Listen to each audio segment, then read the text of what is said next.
Hey gang, what's up? Just Ehren right here, Kennedy and Looney. We're gonna go for a little stroll. It's beautiful, a lot of leaves have fallen.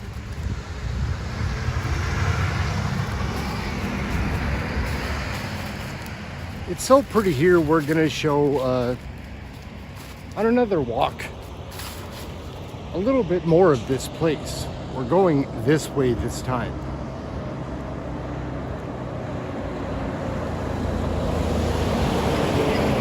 We walked yesterday to the waterfront, and this is also the waterfront, it's just not developed. Anyhow, we've got these sidewalks here in Gilbo, it's pretty incredible.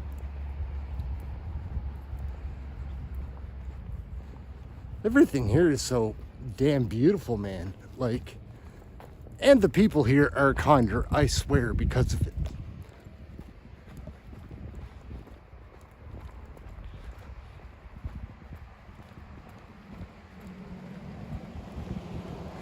It's been a while since I've lived around here, so there's a few houses I'm not sure who owns. Like right there, I want to go down into their property and walk the water. But I'm not sure if anybody's home. Anyways, we'll do a walk like this. It'll be fun. It'll be a good time. So October 24th, what is going to go on in question period today? Who knows? It's such a disaster. Like, I got pretty wound up yesterday watching. They keep lying to our faces and thinking that Canadians are dumb to it or something. I find it insulting.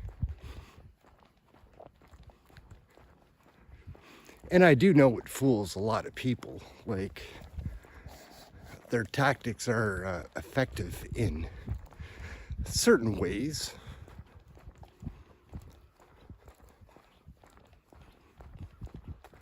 Again, I'm not sure what we can see here.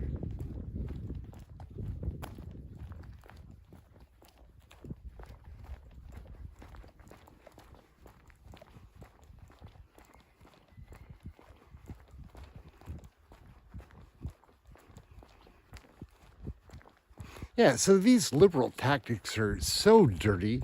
Like, I'd say, who are you trying to fool? But I know who you're trying to fool.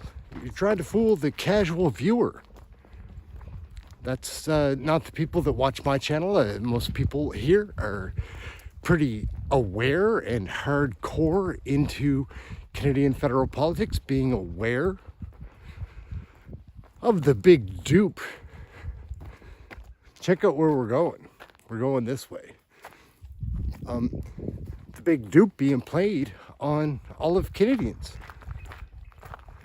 Some kind of WEF agenda between the Liberals and the NDP coalition.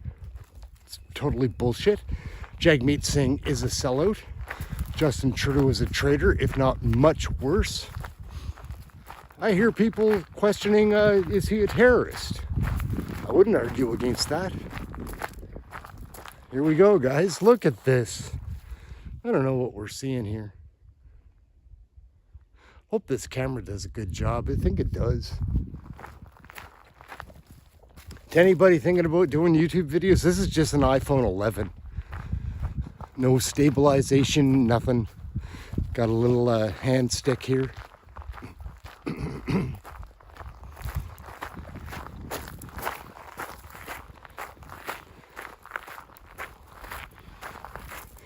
It smells like the sea at high tide, not low tide. Low tide's a different smell. This is actually pretty sweet. It's a good smell. Low tide, not so much. It smells rotten and death, like stank. Let's see what we got behind us.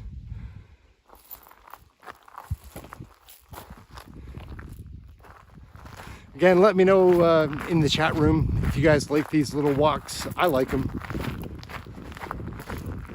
Think we're going to get an election before next October? Think Trudeau's going down this week? I don't. Like, he's going to hang on. He's got that cabinet so wrapped around his finger, and I don't know why. I guess it's probably because they all became like ultra rich since they've been under his arm in that dirty, filthy, rotten cabinet. Who's the worst one in that cabinet? I don't know. Like, Karina Gould stands out. Obviously, Chrystia Freeland, Steve McKinnon, Yahara Sachs, Patty Haydu, Randy Balsano, Mark Holland, Jenna Suds. They're all trash.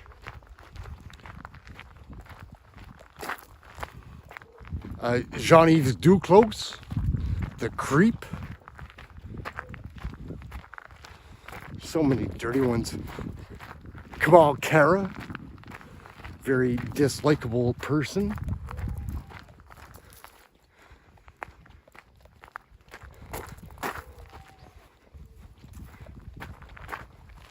Here we go. Little zip around. I know. Every day, all day. It's just beauty like this. Be nice to bump into somebody on this walk. Just because people here are chatty.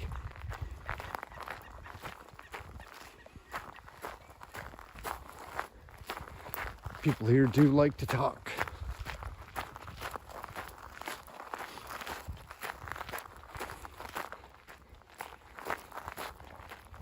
We're just walking up here so that we can walk back to have the wide open. Because right here is the harbor. Like, this is our harbor, but just out here, there's a little channel, and then it's the bay, and the bay is the serious ocean. There's a land finger here that keeps the water moving slowly, like in the harbor. It's quite protected. Gosford was going to be a place, like, it was in competition with Halifax back in the day. We didn't get our railroad, and so it just didn't happen. Now we're kind of off the grid here. So, again, this is what we're looking at here. All day, every day.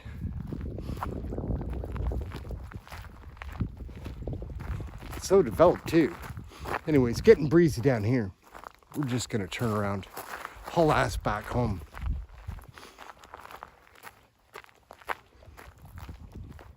Like I say, let me know in the chat room what you think of these walk around videos. I like making these. I like walking in this pretty area anyways. And like, no car ride, nothing, like straight from my house to here. It's pretty.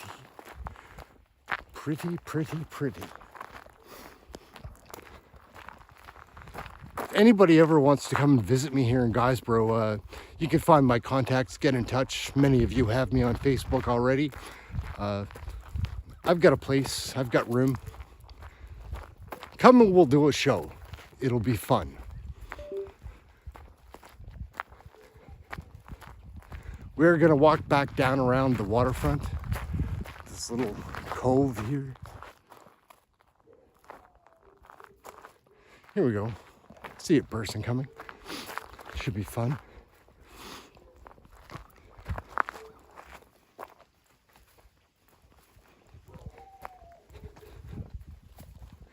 This old bridge was, this bridge right here behind me was old when I was a kid.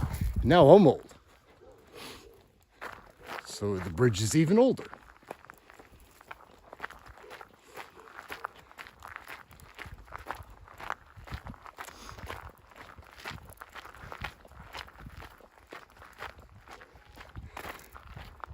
So gorgeous here. Mary Fisher. Hi, Erin. How are you? Wonderful. Just out shooting. Being in Guysborough. I'm showing my viewers how gorgeous this place is. This is Mary Fisher. She was one of my teachers when I was growing up. That's all right. It's so beautiful. Isn't it? breathtaking. It is like getting fogged in, but mine was warm today. Oh, it's warm right now. Yeah, it's beautiful. Good to see you, Mary. Take care.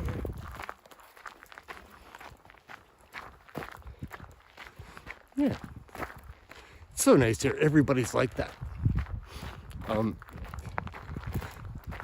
don't think I've seen Mary in 15 years, something like that, and we open up with a hug. Yeah, we'll take it. We will take it. Look at this stuff. It is fogging in, and it is warm. It's about down here right on the water. I'd say it's 17 or 18 degrees.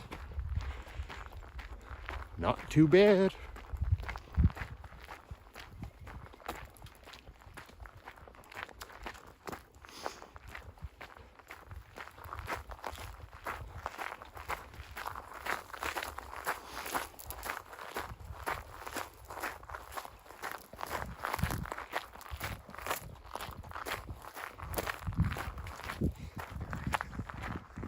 Try this out.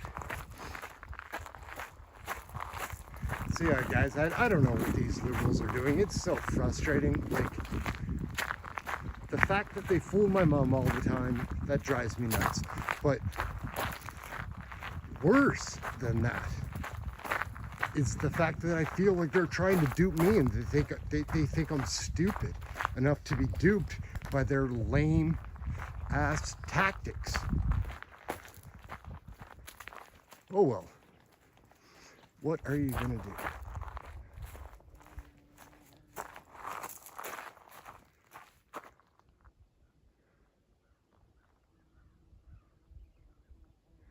It is gorgeous here.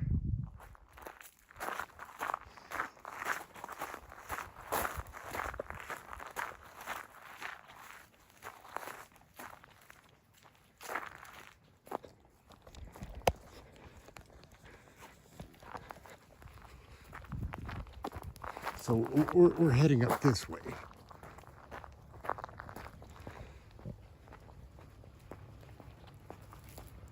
Yeah, these are great videos to do if people enjoy watching them. Like, and again, it's not about the things that I'm saying and my talking, it's about the scenery, which is something else. I mean, again, the whole country's beautiful, but like not quite as untouched as this. And it's been touched a little bit, you know, like just the right amount of beauty, something like that.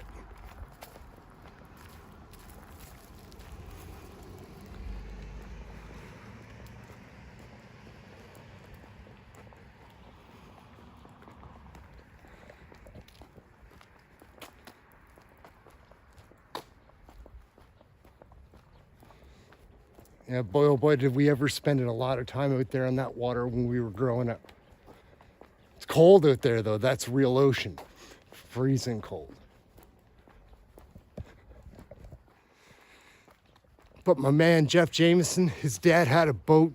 We were out there 6 days a week for like 6 hours a day. Right after school until dark.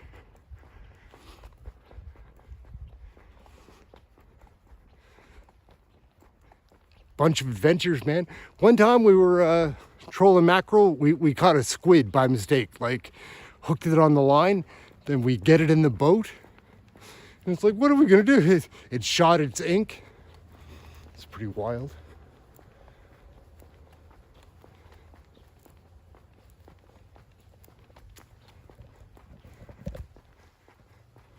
Anyways, we'll be back home here momentarily. And we're just gonna plug and play. Go straight to the show.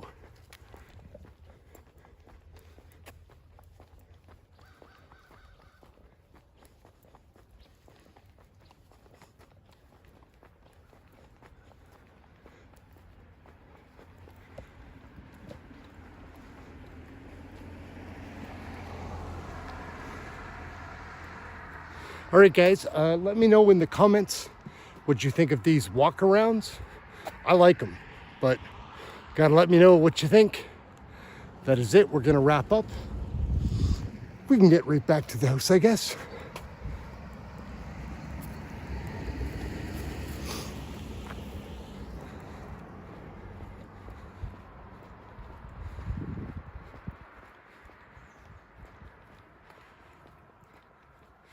Look at all the leaves that came down. Look at how orange that lawn is.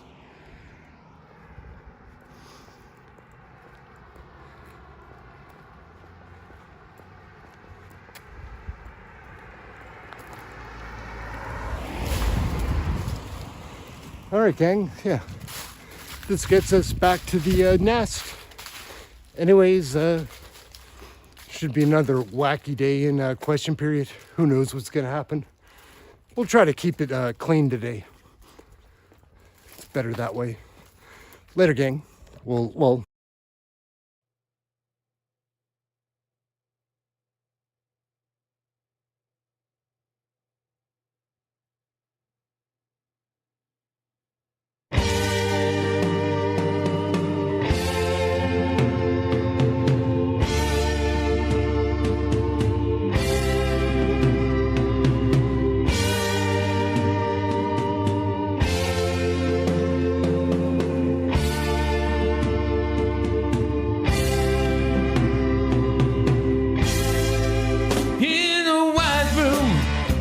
Black curtains near the station. Black roof country, no gold pavement, tired starlings. Silver horses run down moonbeams in your dark eyes. Dawn night smiles on your leaving, my contentment. I'll wait in this place where the sun never shines. Wait in this place where the shadows run from themselves. You said no strings could secure you at the station. Platform ticket, restless diesels, goodbye window. I walked into such a sad time at the station. As I walked out, felt my own need just beginning. I wait in the queue where the trains come on by. Lie with you where the shadows run from themselves.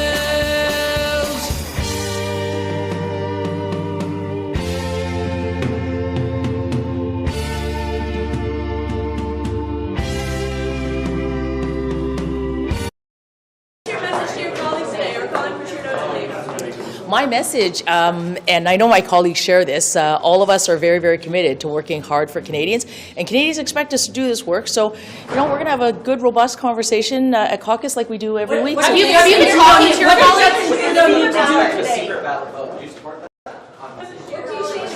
you say to the dissenters? What do you say to them? I look forward to this morning's meeting. I think this is an important conversation to have amongst caucus, to have behind closed doors. And I look forward to everything that we're about to discuss, frankly. It's important. What do you think the MPs need to be reassured? You know that he's still the right person for the job. Yeah. What are views on anxiety? I think it's important that we hear from the Prime Minister, obviously, his vision and his commitment as we look forward to the future. I know myself with our national school food program, $10 a day daycare, you know, focus on these priorities that are really important to Canadian families and delivering on these priorities. Committed to run in the next federal election if the Prime Minister Justin Trudeau is there. Are you going to That's put the bottom line. on your campaign poster? You know what? no party has made a fine art out of character assassination in the Conservative Party. And at the end of the day, once we get into an election, we'll take off the veil of Mr. Pierre Poilievre, and I believe that Mr. Trudeau will be back in his government. On your campaign poster. The Prime Minister will always be on my posters, and he's welcome in Winnipeg North anytime.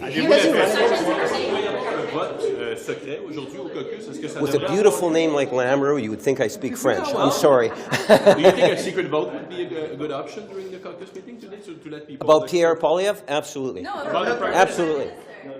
Groupe de députés qui opèrent en secret pour faire signer un document. Est-ce que c'est constructif d'après vous? Est-ce qu'ils ont le droit de s'exprimer? Ce qui est constructif, c'est de parler de le taux d'intérêt qui a baissé de moitié d'1% aujourd'hui. Ça fait juste 5 minutes pour ces nouvelles. Ce qu'on va faire dans la chambre ici, c'est qu'on va continuer de discuter les priorités des Canadiennes, les priorités de notre gouvernement, notre chef et notre chef que j'appuie 100%. But how can the Prime Minister quell this dissent? How can he quell this dissent? We are going to have a discussion in that room about the priorities for Canadians, about the priorities of our government, and the Prime Minister is our leader. That's a leader who I support 100%. Thank you very much. Would you support a mechanism, a secret vote today to let the MPs maybe vote on the leadership? Do you think that could be constructive? I don't know. I honestly don't know. I have to read the room. There's all sorts of wheels within wheels. Oh, sorry about that. All sorts of wheels within wheels turning right now. So, yeah, I'm just going to go in there. I'm going to make my mind a blank and just soak it all in. What are your constituents saying? You know what? The Prime Minister, when you go door to door, what do they say? Nothing. They don't talk to you? They don't. You know, in the hundreds of contacts I've had 2 people bring it up, and it's all to do with immigration, being where I'm from, right? So, yeah, no, and I don't know if we're unique. I'd like to think so. So do you want to see the Prime Minister stay on? I'm not going to say anything about that until I have my say in there. All right, thanks, guys. Huh? He's a great guy, totally. I mean, there's a tremendous amount of loyalty there. To Canadians and to representing the Liberal values than Justin Trudeau. Absolutely. Are you going to have the face on your poster? That's up to the campaign team to decide that.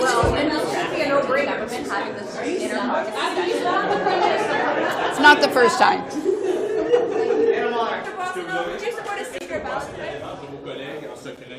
Faire signer ce document-là.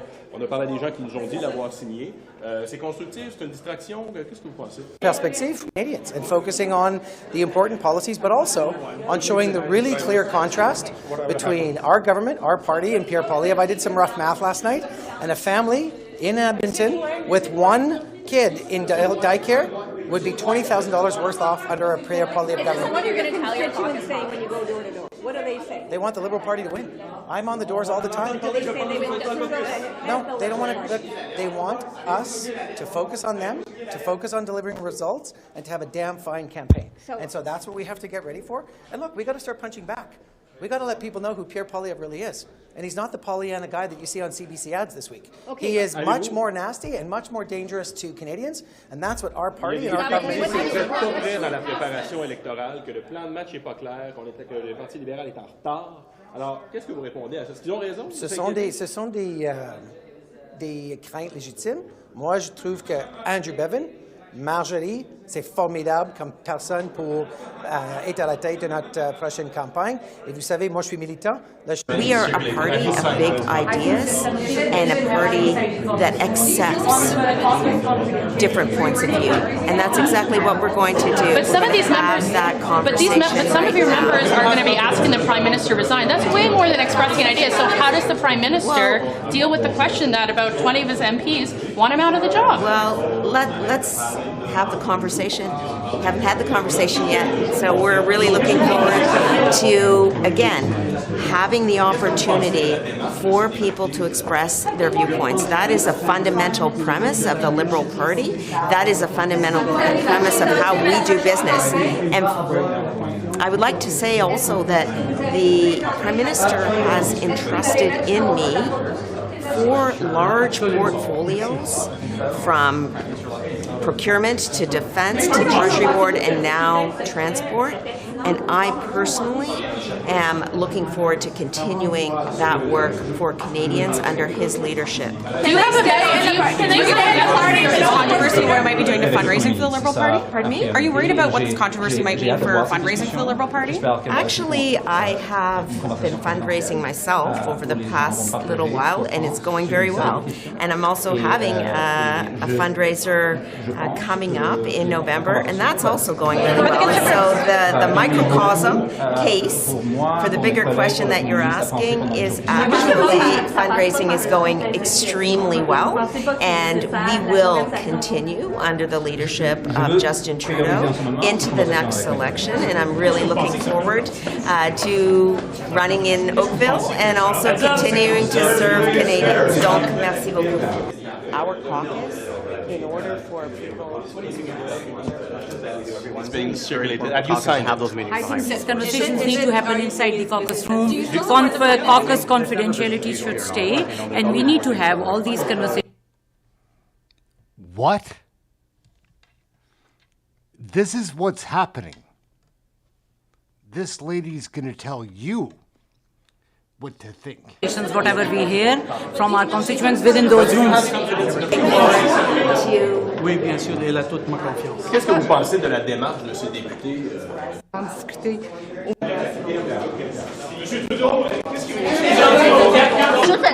Il y a la majorité qui est celle de... Non, pas encore. Always French. Caucus, is this for an election? Is that going to be enough to say the vast majority? Shouldn't the Prime Minister have a full, everyone in his caucus should be supporting him if you're going to have him as your leader going into an election?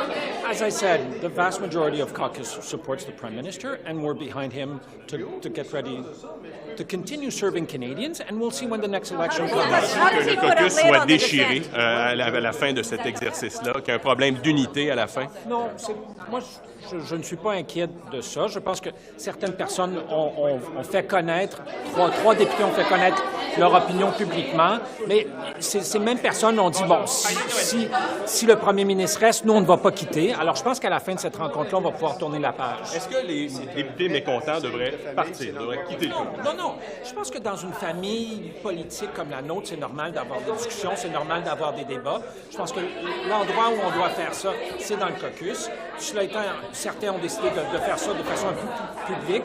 Moi, je ne pars pas en 2015. When it looks like you're all fighting, it's good for them. Well, as I said many times, we're not all fighting. Some have stated that they wanted some change, but the vast majority of caucus is behind the Prime Minister. Ça aurait été exprimé. Est-ce que, d'après vous, les mutins devraient se taire à jamais? Ben, je pense qu'on va continuer d'avoir des discussions, mais moi, j'espère qu'on va tourner la page. Une fois que nous aurons eu ces discussions franches et honnêtes-là, nous pourrons tourner la page. Et on n'est pas là pour s'occuper du Parti libéral du Canada. On est là pour s'occuper de la population canadienne. A conclusion on anything at this moment in time. We are a Liberal family, and we must be Poilievre. Pierre Poilievre could not have a day in government. And this is our objective as a caucus and as Liberals. We have a program for the country, and this program is one that's best for Canadians. And we must have that full conversation today. So should those who don't have confidence in the Prime Minister step outside caucus? Oh, well, I think we need to really hear what's happening inside.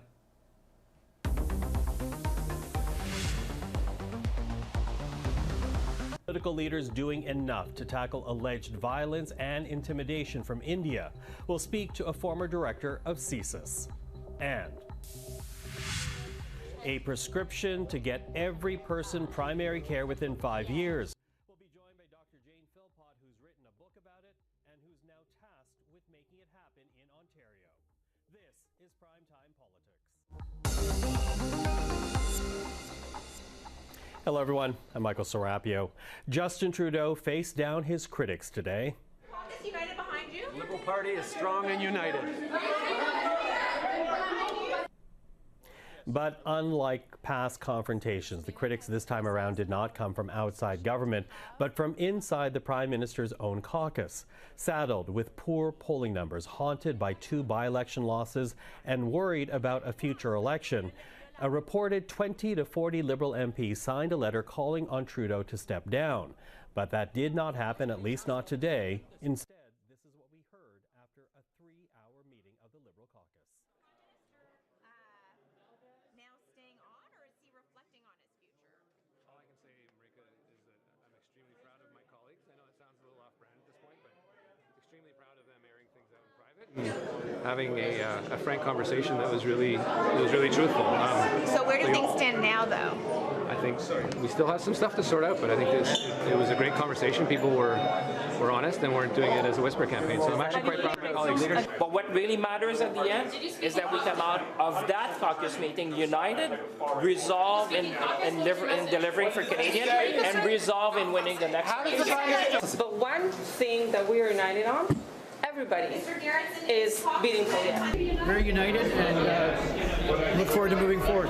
We as a party recognize that the real threat here is Pierre Poilievre, and that's what we're fighting for. How did it go? Great. Just great. Well, to talk about today's 3-hour-long caucus meeting, we're now joined by Mia Rapson, Deputy Ottawa Bureau Chief for the Canadian Press, and Julie Van Dusen, veteran Ottawa journalist and frequent contributor to CPAC. Hello to both of you. Hi there. Hi.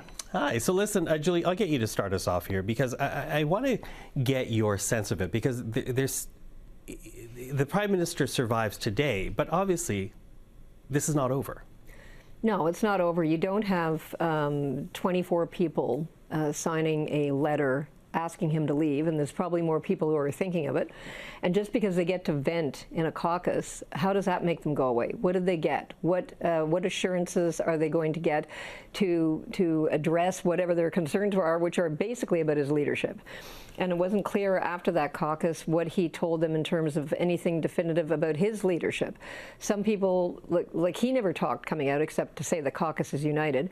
And when you asked MPs or ministers, is he staying? Well, I mean, I'll leave that to him. And so I'm thinking that maybe he said, okay, I'm listening to what you're saying, let me reflect. Because as we talked about this earlier, there's a bit of a deadline to all this.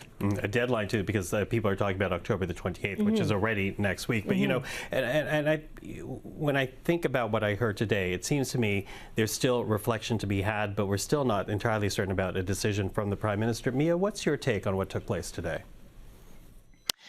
So the Prime Minister is said to be reflecting on what was said at the meeting. It was really interesting to hear not just him, but MPs coming out. They all sort of said, we are united in the fight against Pierre Poilievre and the Conservatives. They did not say, we are united behind the Prime Minister. There certainly were some who said they supported him, but the line coming out of that caucus was not, we are united behind Justin Trudeau. It was, we are united to fight Pierre Poilievre. And that's not the same thing. And there are many Liberals who think the unity to fight Pierre Poilievre is actually without Justin Trudeau as the leader. So there is still definitely a lot of questions to be answered, and how he can continue to have the confidence of his caucus if that many MPs are questioning his leadership. No, not a lot of people are talking about what happened inside that caucus room, obviously. Although not yet. It'll come out. Well, and little bits have been coming out. There's been a reference in one article about how emotional the Prime Minister got, how difficult it was for the Prime Minister to hear the level of criticism that was being leveled against him behind closed doors.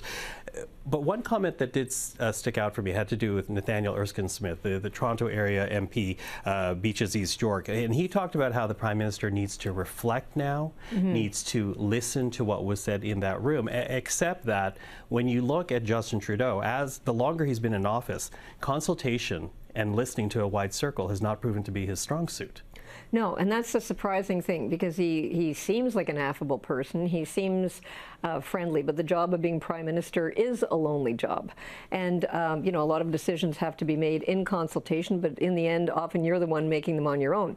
But you know, in Mark Garneau's book, he even said it, here I am, Foreign Affairs Minister, and I was expecting to at least have some kind of rapport with him, some kind of going to talk to him about this and that. And I guess he's just not that kind of person, because some people actually say he's a bit of an introvert. And so, you know, his social being as a politician could be a lot different than how he operates. But it's interesting for them to come out and talk about how united they are, I'm not believing it for a second. And if all that took was people to vent to be united, like, why didn't he do that before? I mean, give me a break. Not buying it. Once you unsheathe the knives, which has just happened, and made him a very weakened leader, he's extremely weakened by this. It's hard to put the knives back, like put them back in. You've taken them out, you shoved it in his back, and it's hard to put it back in now. Well, and you know, that was going to be my next question about just how bad is this, not just for the Prime Minister, but for the party to be this disunited and publicly so, Mia. Well, it certainly doesn't help. I mean, this is a party and many MPs who are looking ahead to the next election and thinking not only are many of them going to lose, but if the polling numbers right now were to stay the same on an election day, this party would be decimated in the next election. They have the memories of 2015 when they went from third to first place. There are many MPs who are looking at possibly going from first place back down to third place. And it's not a position that the Liberal Party wants to be in. It's not a position that the Prime Minister wants to be in, and nothing that came out of that meeting today suggests how they solve that with him still at the helm. Mm-hmm. You know, Julie, you and I, before we began the discussion here on air, we were talking about historically, you talk about putting the knives back in and just how near impossible that is. Well, you know, you've seen this happen before. I've seen this movie so many times, but often the movie has someone in the wings, right? I mean, take as an example, Jean Chrétien had a very tumultuous caucus meeting in Chicoutimi in 2000, and I'm trying to remember, 2001 roughly. There was a petition against him. A lot of names on it. I mean, here he'd won 3 majority governments. People wanted him to go. So he said, okay, fine, I'm going to go. I'm not going right away.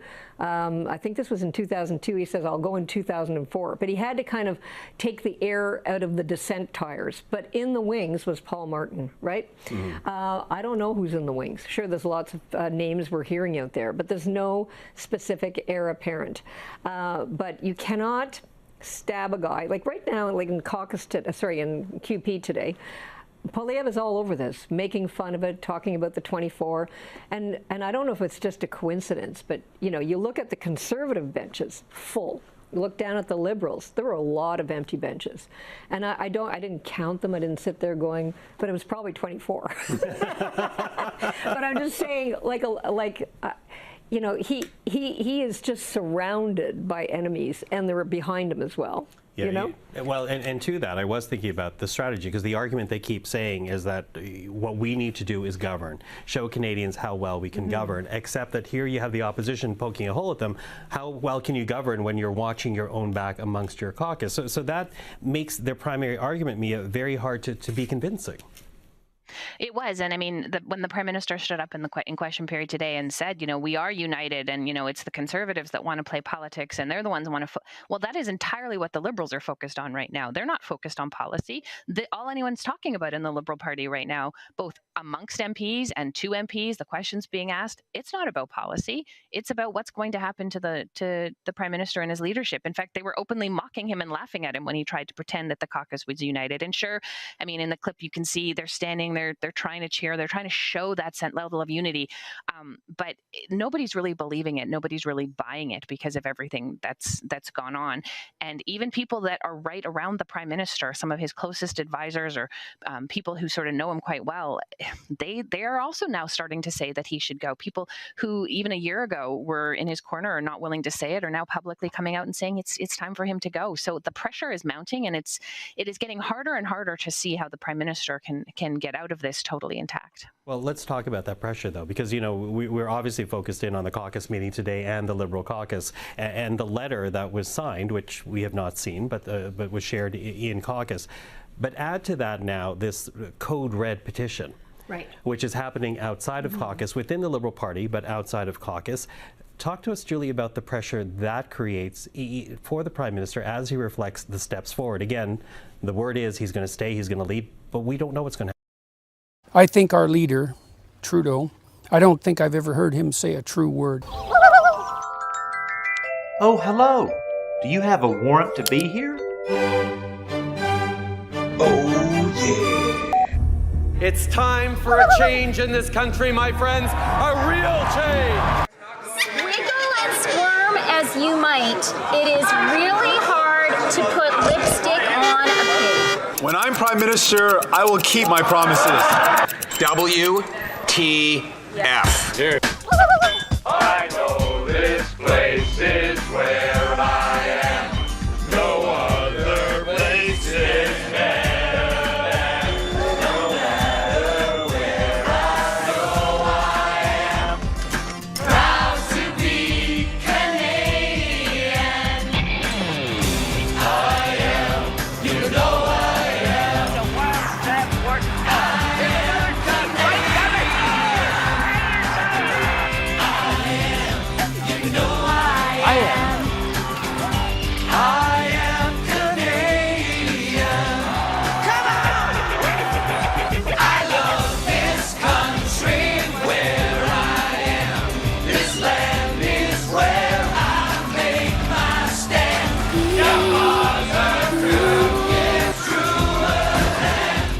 The one we call Canadian.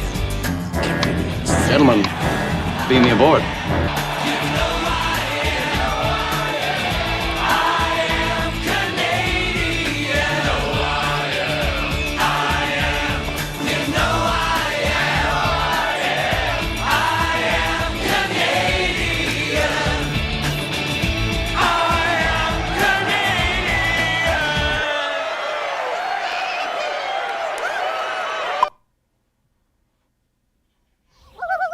Hello, friends and everyone.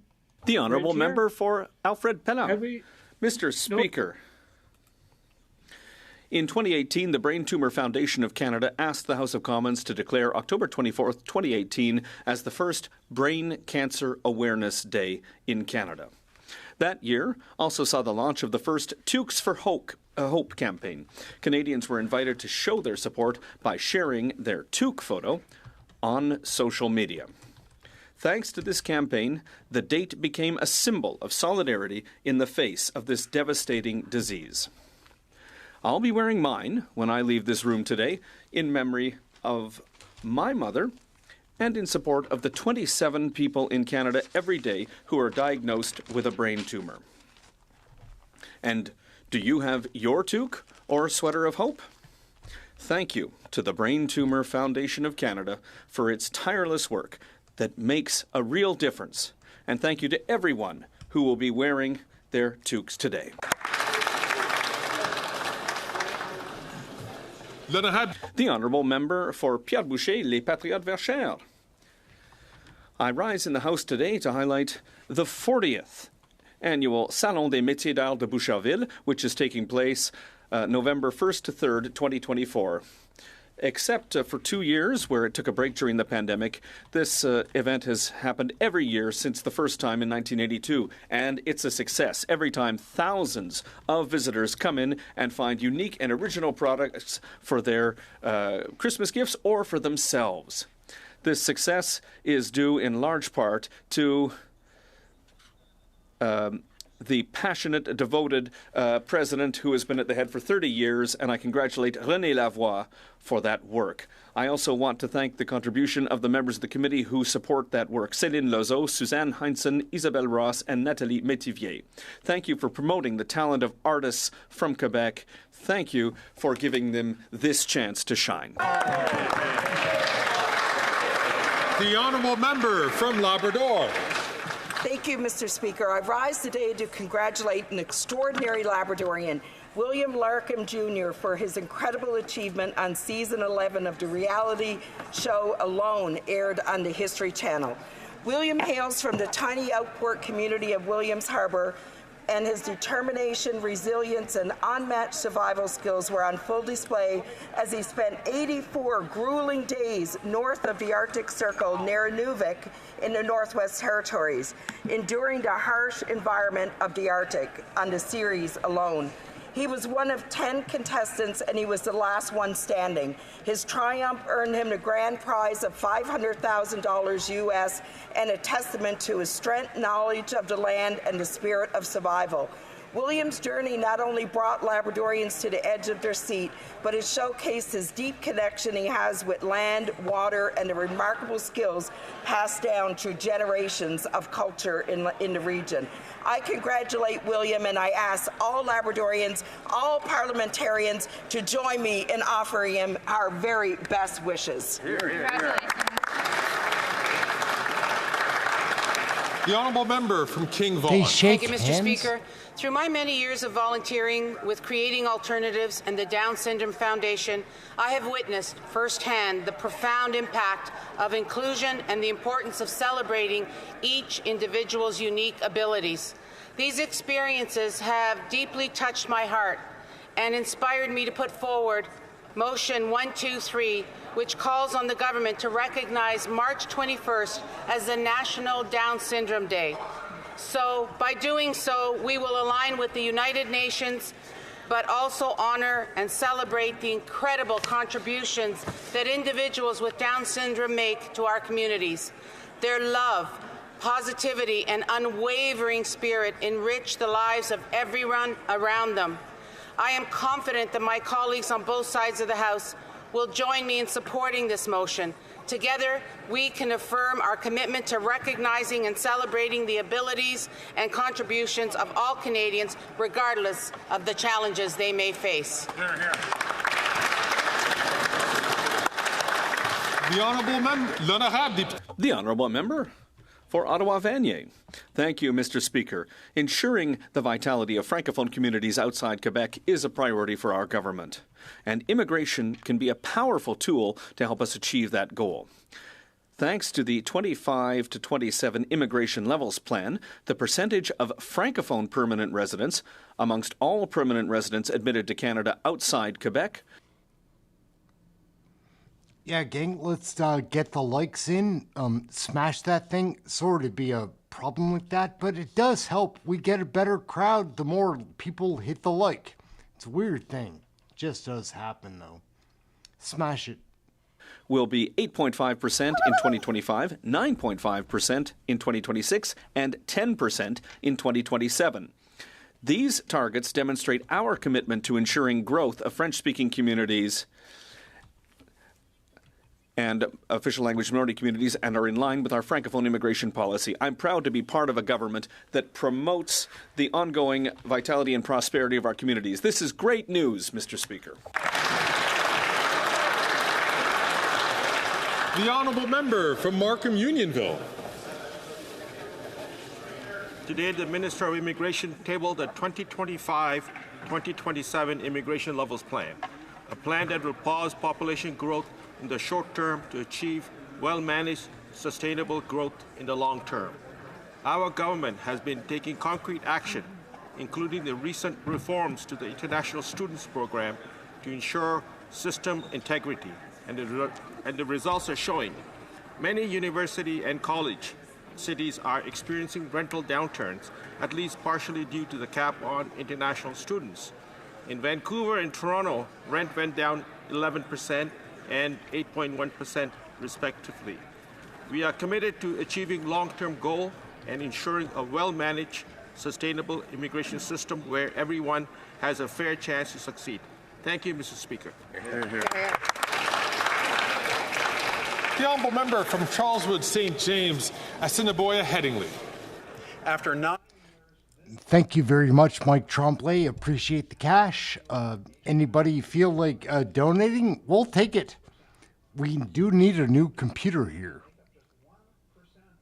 We'll put it right towards the computer, I swear. Hate crimes in Canada. Synagogues have been firebombed. Jewish schools have been shot at. Jewish-owned businesses have been vandalized. And Jewish-founded hospitals have been barricaded. Calls for death to Jews are coming from radical, Hamas-loving, Jew-hating, terrorist sympathizers on the streets in front of Jewish seniors' homes. Jewish Canadians didn't ask to be targeted with acts of hate and violence, and this escalation of hate and fear is just not the Canadian way. Enough is enough. When will this Prime Minister finally stand up for Jewish Canadians, take this disgusting rise in anti-Semitism seriously so that every Jew, no matter where they live, no matter where they work, and no matter where they go to school, can live safe and live free from hate? Yeah.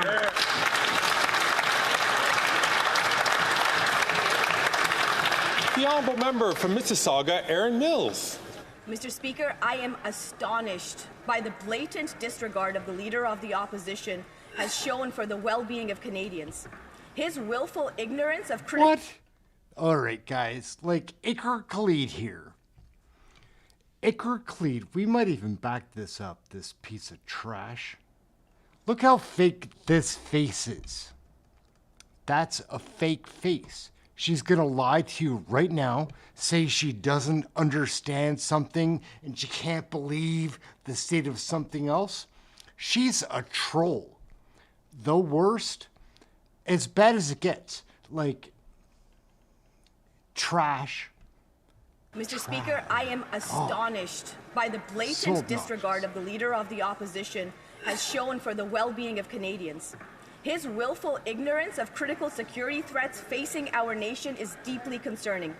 Recently, RCMP's investigations have shown alarming evidence of agents from the Government of India engaging in serious criminal activity in Canada, including homicides, extortion, and threats to the South Asian community.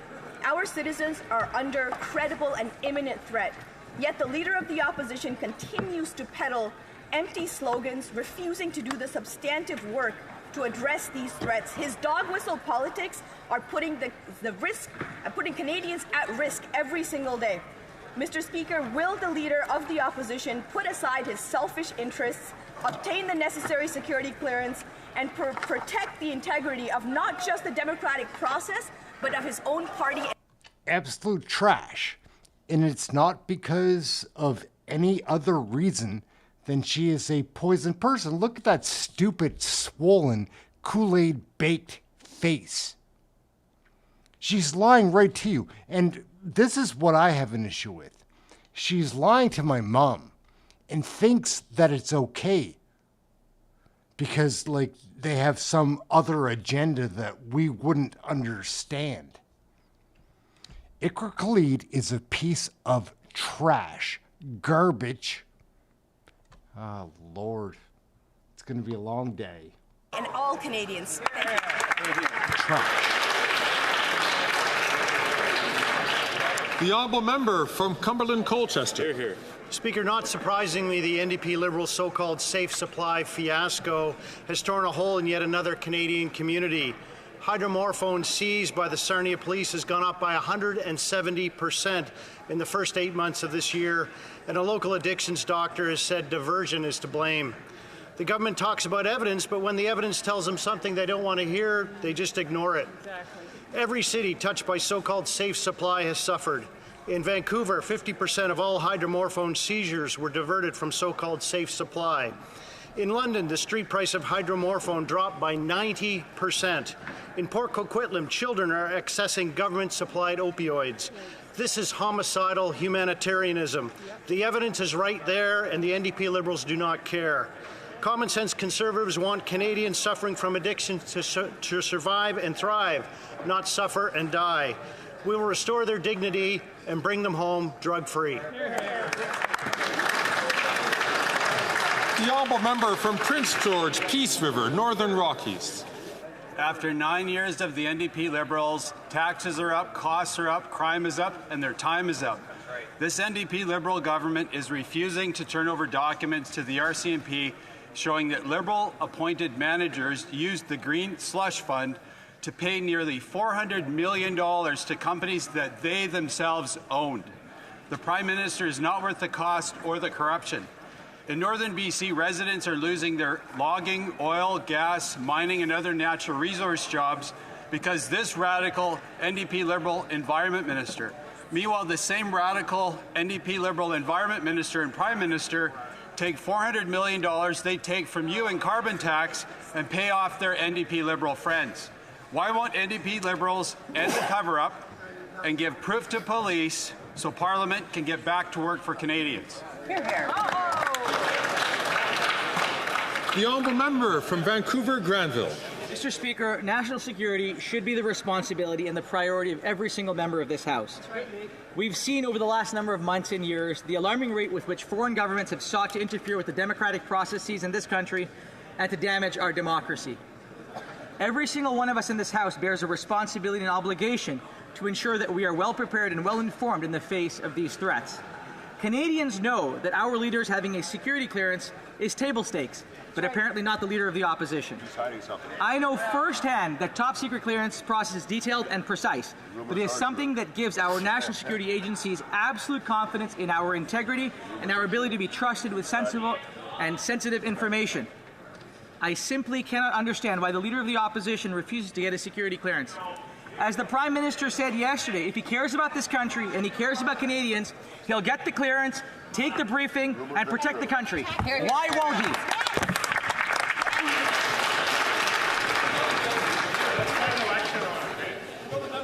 The honourable member from Edmonton Strathcona.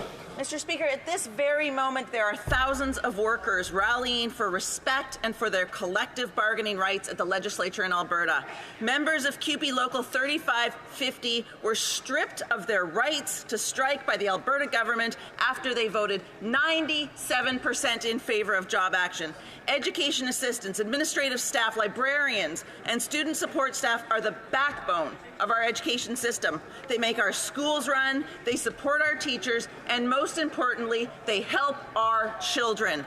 But they are not being treated with the respect they deserve. These workers, mostly women, 94% of Local 3550's members are women, work difficult, stressful jobs while making poverty wages. Now their most basic rights are being denied.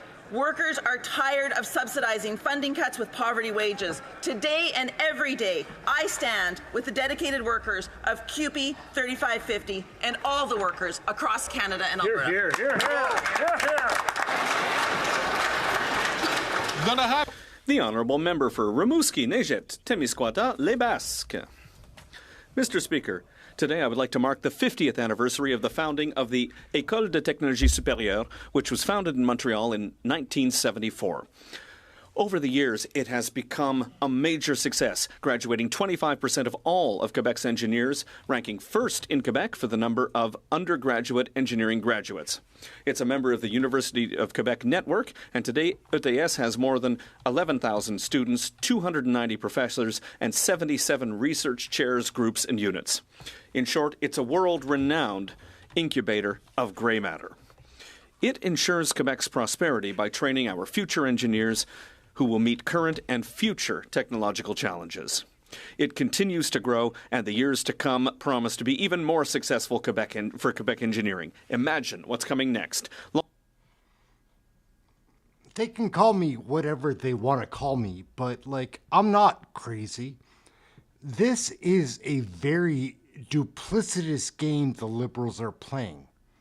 They're trying to turn people off of watching Question Period by making Greg Fergus delay, install everything, make it a terrible show.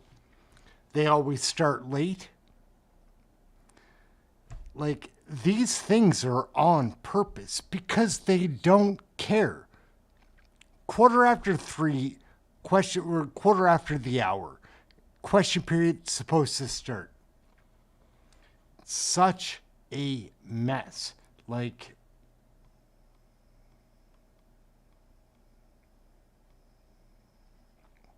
Anyhow, that's on purpose, my 2 cents. Dundas, South Glengarry. After 9 years of the NDP Liberals, even Liberal MPs now acknowledge that the Prime Minister is not worth the cost, the crime, the corruption, and now the chaos. Instead of trying to fix their mess of doubling housing costs or the record number of food bank visits, Liberal MPs are in full panic. And home heating costs keep going up because of his carbon tax. Are angry. Prime Minister, it's clear. Canadians want to know. We stand governments like it's from speaking on the matter How does this happen? the Prime Minister is completely out of touch and is still forging ahead with his plan to quadruple the carbon tax. But it is now clear, Mr. Speaker, everything in this country is broken because the Liberal Party is broken. But the solution is simple. If they can't get their act together, just call a carbon tax election, because Conservatives on this side are fired up and ready to go.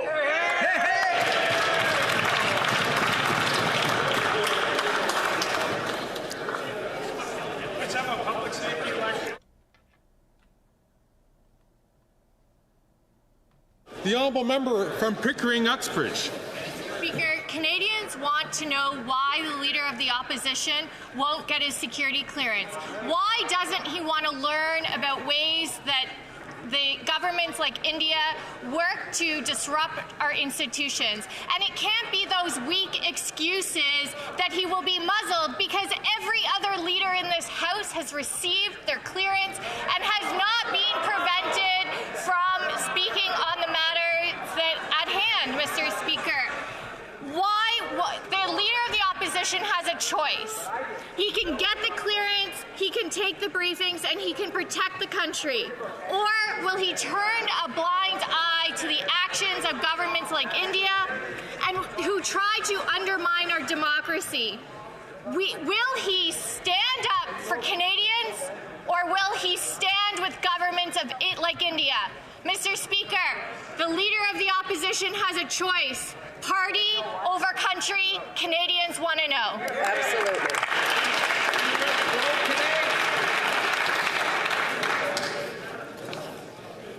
Smelly cat, smelly cat. Oral questions. Questions orales. Here we The go. honourable member from Regina Capel.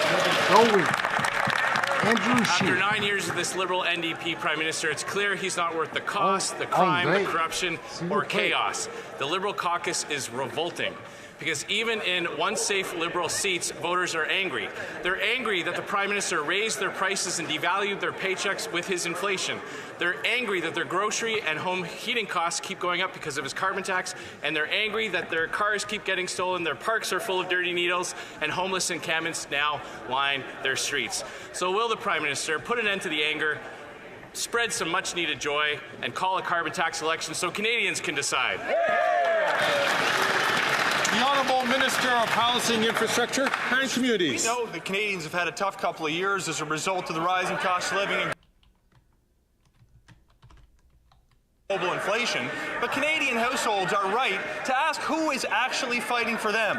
I can tell you it's not Conservative caucus members who don't want to forgive interest on student loans. It's not the Conservative leader who wants to take away the Canada Child Benefit, and if you don't believe me, look at his voting record. It's not the Conservative caucus members who want to make sure the Canadian women don't have access to free birth control. Mr. Speaker, in the next election, people are going to ask themselves, do they want a Liberal government who cares about them, or a Conservative leader who cares about himself? The honourable member from Regina Capel. It hasn't been a tough couple of years, Mr. Speaker. It's been a tough 9 years of this NDP Liberal Prime Minister. And now taxes are up, costs are up, crime's up, and time's up. It's not just Conservatives saying that, it's Liberal MPs too. You see, they can't do it anymore. They can't convince voters that taxes are going down when in fact they're going up. They can't convince their voters that home prices are becoming more affordable when they keep getting more expensive. And they can't convince their voters that crime is down when it just keeps getting worse. So now they're trying to convince the Prime Minister to resign. But since he won't, will he do the next best thing and call a carbon tax election so Canadians can decide? The Honourable Minister. Mr. Speaker, I'd like to share some facts, if I might. I stand here as the Minister of Women and Gender Equality and Youth, and I wonder if this ministry will even exist if Conservatives were to gain power. Here are the facts. Conservatives will cut... Mercy Ian is a minister, guys. She was a shitty news broadcaster. I do that, like, as well as she ever did. God damn, she's a minister. Lord. services to survivors of gender-based violence. They'll cut critical supports for women entrepreneurs. They'll cut life-saving support for grassroots organizations. They will cut pharmacare and contraceptives for women. We on this side of the House stand for women and gender-diverse people. They do not. Straight facts, Mr. Speaker. The honourable member from Regina Capel. That is baseless and false. We're going to cut the carbon tax, eliminate it, and defund the CBC and put that savings back in taxpayers' pockets. But consider where we are. It's actually kind of amazing. Liberal MPs are so frustrated that they're not allowed to speak in caucus, they're actually confiding in Conservatives. They have to sneak out to the bathroom to have therapy text sessions with journalists, and cabinet ministers call their own colleagues garbage because they're speaking out against the Prime Minister's terrible record. He's losing control, he's losing confidence, he lost the plot a long time ago, so for the love of all that's holy, will he finally call a carbon tax election? The honourable minister for... All right, gang, like, I don't mean to call out my buddy Andrew Scheer here, but he's a little naive. That's not the reason they're coming out of the bathroom. He thinks they're just chatting in there. They're blowing it up. Since France, this whole Liberal cabinet has seemed shaken. Watch. If you watch back since Joly and Trudeau got back from France, the whole cabinet has been shaky as can be. Like blow. Like that's what the leader of the opposition, the leader of the Conservatives would do if he was the Prime Minister. He would cut things like the Canada Summer Jobs Program, Mr. Speaker, something that exists in every one of our communities that is so important to employers and so important to kids. Mr. Speaker, do you think that we would be able to maintain our progress on clean water? He would cut funding to First Nations dependent on a real and fair, equitable solution.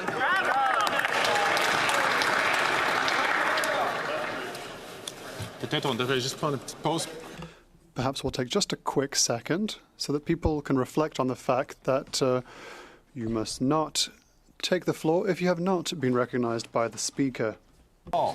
That you should not be speaking unless you're recognized by the Speaker. The honourable member from Mégantic-L'Érable. Do you know, Mr. Speaker, why the Prime Minister was all smiles yesterday when he left his chaotic caucus where 24 MPs called for his departure?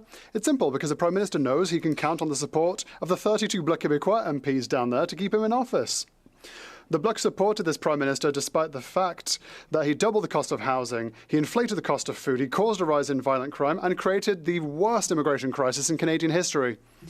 Will the Prime Minister take a look behind him, hear the message from his backbenchers and Quebecers, and call an election now? The Honourable Minister for Fisheries and Oceans. Thank you, Mr. Speaker. Listen. The sheer hypocrisy of the Conservative Party is eminently clear. Let us not forget that the leader of the Conservative government at the time removed benefits for diabetics. Since then, they've voted against free pharmacare for people living with diabetes. We see the Conservatives are all about doublespeak. That's all they're about. The honourable member from Mégantic-L'Érable. Well, the minister should perhaps go round her caucus and notice that 24 of her MPs have come out to demand the Prime Minister's departure just this week. A Prime Minister that's doubled national debt, mortgage prices that has allowed criminality to explode. The Prime Minister's incompetence, Mr. Speaker, has led to an alarm bell being rang in amongst his own partisans who are calling for a change of leadership. He even sent one of his ministers to say that opponents within his party, his own MPs, are garbage. The Prime Minister is simply not worth the cost, nor the insults. When is he going to drop the writ? The Honourable Minister for Public Services and Procurement. Thank you, Mr. Speaker. Let us talk about housing and incompetence. 1, 2, 3, 4, 5, 6, Mr. Speaker. 6 affordable housing units. That's all the Conservative leader was able to do when he was housing minister throughout the country. He can't even find where these 6 are. He's trying to figure out where he can go to find them. Did someone perhaps build something that he could appropriate? No, only 6 housing units. It's like looking for a needle in a haystack, Mr. Speaker. The honourable member from La Prairie. For years, the Bloc Québécois has been alone in Ottawa in pointing out that the federal government's immigration targets are leading us straight into a wall. For years, the government has been lecturing us, saying that there is no such thing as an intake capacity limit, lecturing us that to talk about reception capacity is to directly criticise immigrants, lecturing us that Quebec doesn't lack the capacity to welcome immigrants, it lacks the will. And then finally today, the federal government has decided to do a 180 and lower its immigration thresholds. Why did they wait until the whole of Canada was in crisis before finally listening to Quebecers? The Honourable Minister for Immigration, Citizenship. Thank you, Mr. Speaker. What we have moved today is a reasonable immigration plan by reducing permanent residency targets and temporary residency targets. This is a reasonable and reasoned plan that comes from contributions from people coast to coast to coast that asked us to reduce our volumes. I think that Canadians should be proud. It's not a radical reduction. It's about the same as the plan we proposed in 2020, but I think that's going to serve Canadians in Quebec as well. The honourable member for La Prairie. Mr. Speaker, not only has the federal government finally agreed with us on intake capacity, it has also recognised the Bloc Québécois' call for successful immigration. I quote from their report on immigration. For immigration to succeed, housing, education, healthcare, childcare and other essential services must keep pace with projected population growth. Well, gosh, Mr. Speaker, they've figured it out. Quebecers have been telling them for years, but it wasn't until Canadians told them that they would finally listen. Why didn't they listen to Quebecers before instead of lecturing us throughout the years? The Honourable Minister for Immigration, Citizenship and Refugees. I'd like to thank to the Bloc's contributions to national unity.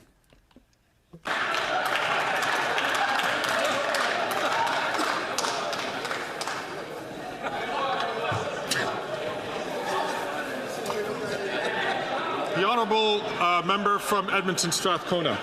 Mr. Speaker, abortion is health care, but under this Liberal government, so many Canadians still don't have access to reproductive health care. And for those who live outside of larger urban centres, it's almost impossible.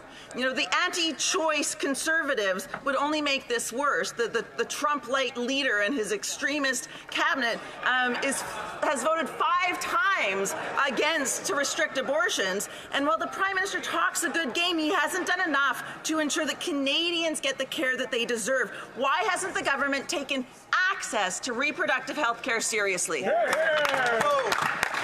The Honourable Minister for Women and Gender Equality. Mr. Speaker, I thank the member for her advocacy, but the right to an abortion and access to it go hand in hand. And through a $45 million sexual and reproductive health fund, we're addressing that. We're making sure, Mr. Speaker, that Canadians facing obstacles accessing reproductive health care are supported financially, and organizations providing those essential services have capacity funding. While Conservatives MPs try to limit a woman's right to choose, we'll continue to work hard at opening every possible door, Mr. Speaker, to increasing access. The Honourable Member from London Fanshawe. Canadians have heard that Liberal rhetoric before, but the point here is that abortion care and access to it isn't good enough. Women and gender-diverse Canadians are scared. They know that their rights are under attack, and they've seen far-right movements and politicians in Canada emboldened. The Conservatives continue to side with anti-choice movements and believe that Canada is a, quote, lawless state of fetal killing. But we know abortion is health care. Will this Liberal government use the Canada Health Act to make sure that all Canadians have full access to abortion? The Honourable Minister of Health.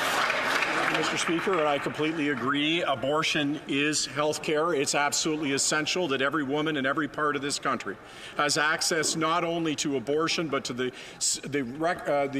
reproductive tools that she needs to have control and autonomy over her own body. And we are making remarkable progress on that. Signing agreements with every province and every territory, having indicators common on health standards across the country, making sure that for the first time every woman everywhere has access to the contraceptives that she needs. That's what freedom looks like. That's what we're delivering. Hear, hear.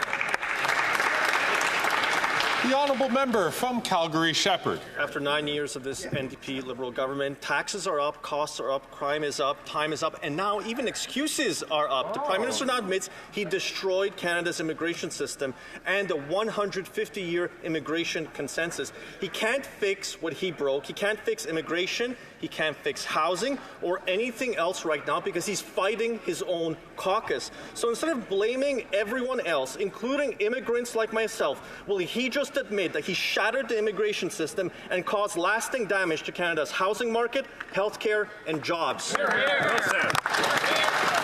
Honourable Minister for Immigration, Citizenship and Refugees. Thank you, Monsieur le Président.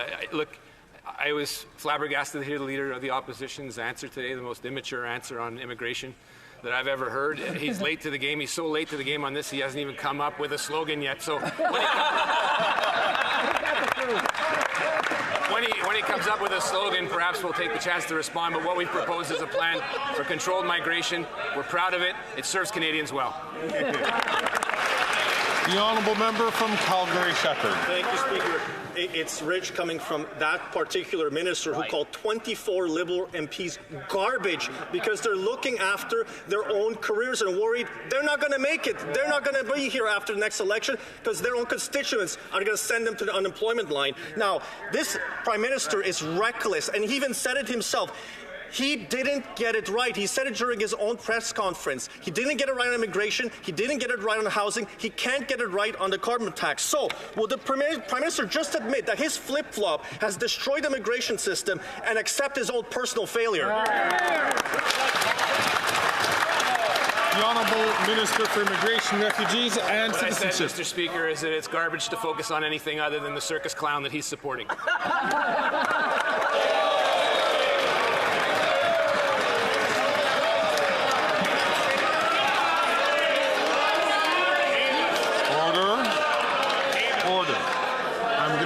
The Honourable Minister to please withdraw that comment. That was unparliamentary towards another member of Parliament. Mr. Speaker, I withdraw the comment. Thank you.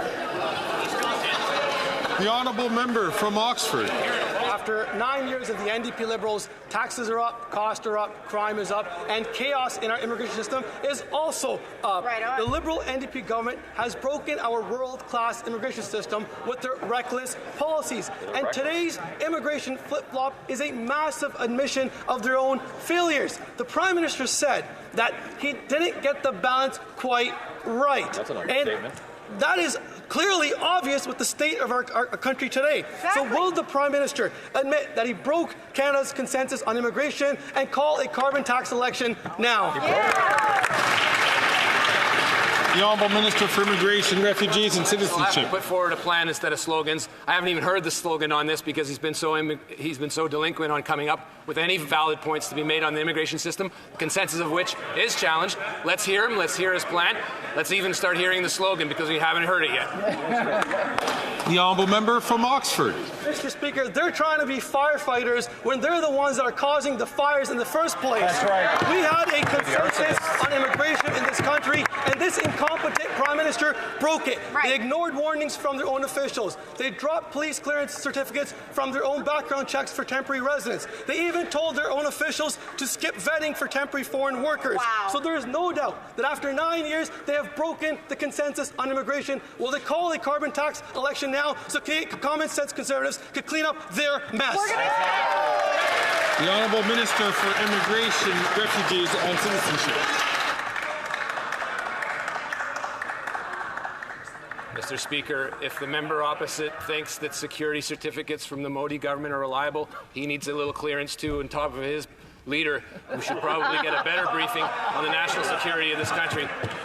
Get the clearance, get the briefing, stop being a baby, and be responsible.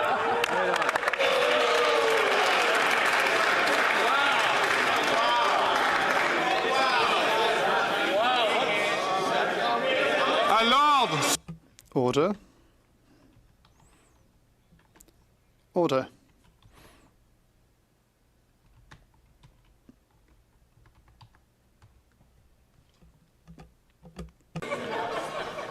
The Honourable Member for Bellechasse-les-Échemins-Lévis.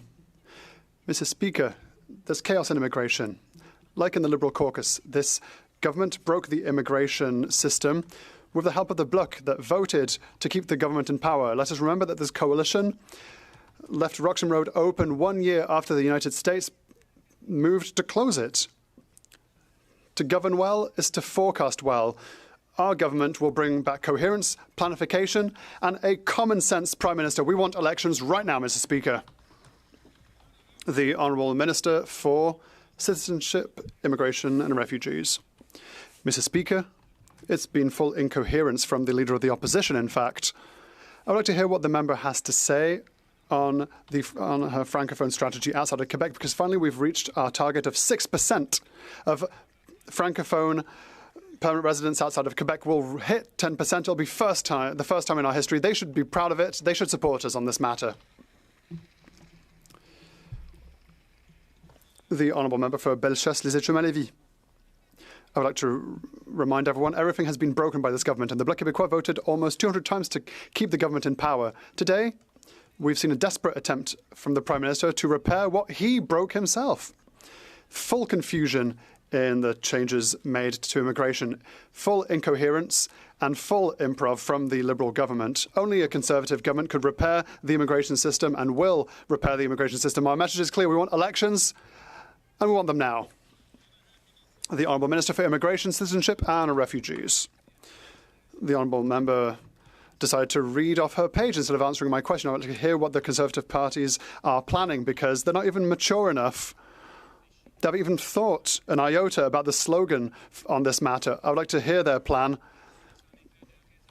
Our plan is reasonable and will control immigration in a reasonable way for Canada and Quebec for the next 3 years.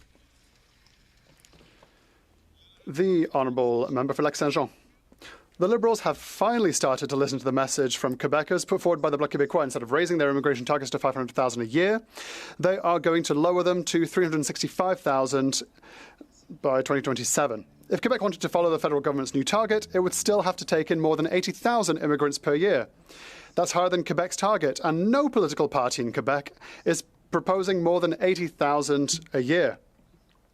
So how did the federal government figure out that Quebec's capacity to accept immigrants is greater than the evaluation and reckoning of all the parties in Quebec City?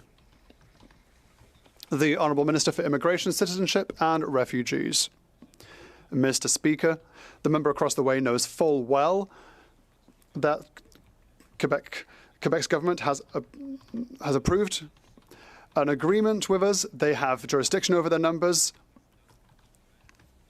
We're waiting to hear from their plan. We've proposed a plan on a Canadian scale. We're waiting to hear what they have to say, and they will be able to do what they do under the current agreement. We give them $6 billion for francisation and immigration, and we will continue to work with them. The Honourable Member for Lac-Saint-Jean. On that subject, the proposed new thresholds are a step forward, yes, but they still force Quebec to choose between accepting a greater number of immigrants or losing political weight in Canada. That said, Quebec's main concern is still temporary immigration, especially asylum seekers. There is still no plan whatsoever for spreading asylum seekers in amongst the provinces, and Quebec continues to be responsible for almost half of all asylum seekers in Canada. Mr. Speaker, it is the federal government's responsibility to convince reluctant provinces to do their part. So what are they waiting for? The Honourable Minister for Immigration, Citizenship and Refugees. It's wrong that Quebec welcomes 50% of asylum seekers. He just has to consult the statistics that we provide. Statistics Canada states that there have been decreases of asylum seekers at TRUDEAU Airport in Montreal. It's now at 29%. The Honourable Member for Lac-Saint-Jean. While there is still no fair distribution of migrants between provinces, there is a real risk that migration will skyrocket after the US elections in just 12 days' time. Presidential candidate Trump, should he win, is proposing to deport 11 million people. So if he wins, organisations in Quebec have told us that they expect many people to conclude that they should just pack up and head to Canada. Last time Trump threatened deportations, we ended up with Roxham Road. If the minister is as intelligent as he claims to be, I imagine he already has a plan. Time's ticking. The elections are in 12 days. The Honourable Minister for Immigration, Citizenship and Refugees. I didn't hear a question in that. It was just a statement.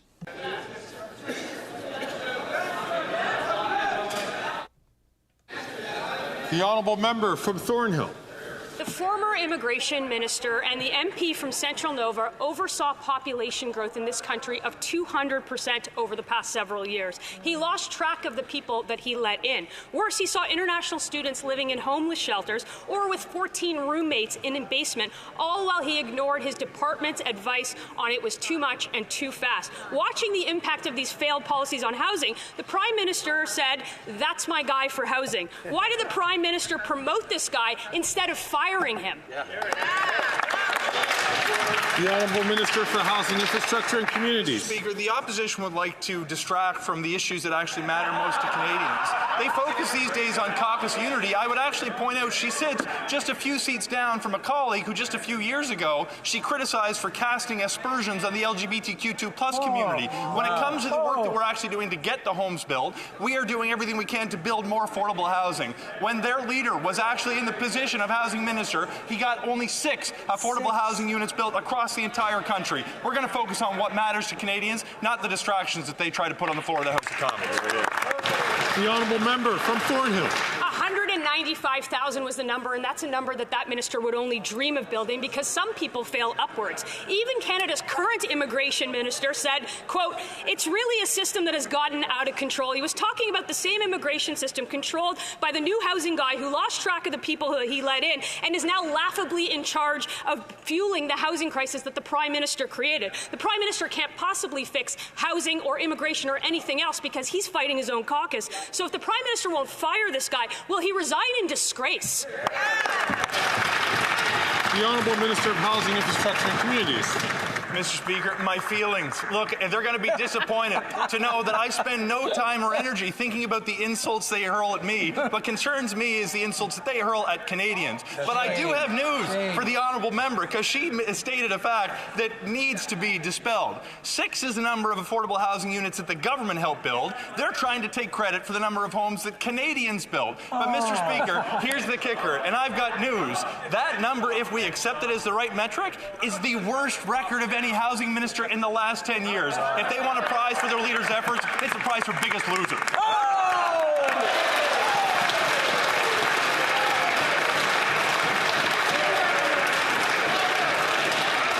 The Honourable Member from Central Okanagan, Similkameen Nicola. Mr. Speaker, after 9 years of these NDP Liberals, taxes are up, costs are up, crime is up, time is up. The former Minister of Immigration and MP for Central Nova was responsible for population growth of 200% in the past several years. Worse, he saw international students living in homeless shelters and in cramped quarters while ignoring departmental warnings that immigration levels were rising too fast.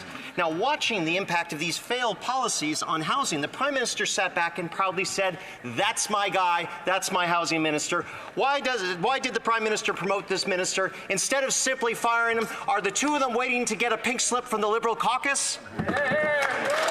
The Honourable Minister for Housing, Infrastructure and Communities. Mr. Speaker, they want to talk about immigration as failure. I'm surprised that they would call it a failure that we provided refuge to hundreds of thousands of vulnerable Ukrainians who fled a war of aggression. I'm surprised that they think it's a failure to have made good on our commitment to welcome 40,000 Afghan refugees, including those who actually fought alongside the Canadian forces. Now, I shouldn't be surprised, Mr. Speaker, because they have opposed our support for Ukraine at every step of the way. They campaign on a commitment to welcome precisely 0 Afghan refugees. Immigration in this country, Mr. Speaker, is not a failure, it is a strength.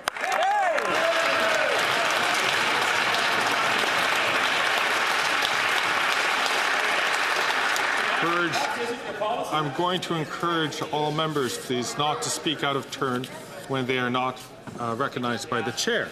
The Honourable Member from Port Moody, Coquitlam. 10 million Canadians won't have a family doctor by the end of the decade. With an aging population, this is unacceptable. The Liberals have been dragging their feet for years on health care, while the Conservatives' answer is to make people pay for that care. Despite the Liberals' announcements, the pan-Canadian licensure for doctors is still not a reality, which would get more people connected with a doctor. Why are the Liberals dragging their feet on this simple health solution? The Honourable Minister of Health. Thank you, Mr. Speaker. And I would say to the honourable member that was an absolutely critical point of conversation at the last health ministers meeting, where we've committed to doing that. In fact, you take a look at what was done in the Atlantic provinces. We're moving forward with exactly that. And the agreements that we've signed with every province, every territory, $200 billion. Just today, we got baseline data that shows on surgical wait times and on making sure that the number of surgeries are provided, that we're back ahead of where we were prior to the pandemic. That on doctors and nurses, there are more doctors and nurses in virtually every province and every territory. We're making important progress. The honourable member from Victoria. While Canadians are worried about massive flooding and wildfires, Conservatives are rubbing elbows with the same CEOs who are fueling the climate crisis. The Conservative leader spent a night schmoozing with these executives at his $1,600 a plate fundraiser. He's not listening to hardworking Canadians.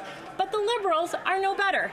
They met with oil and gas lobbyists 5 times a day. Shameful. Canadians should come first, not CEOs. So why are the Liberals ripping a page from the Conservative playbook and putting CEOs ahead of people? Hear, hear.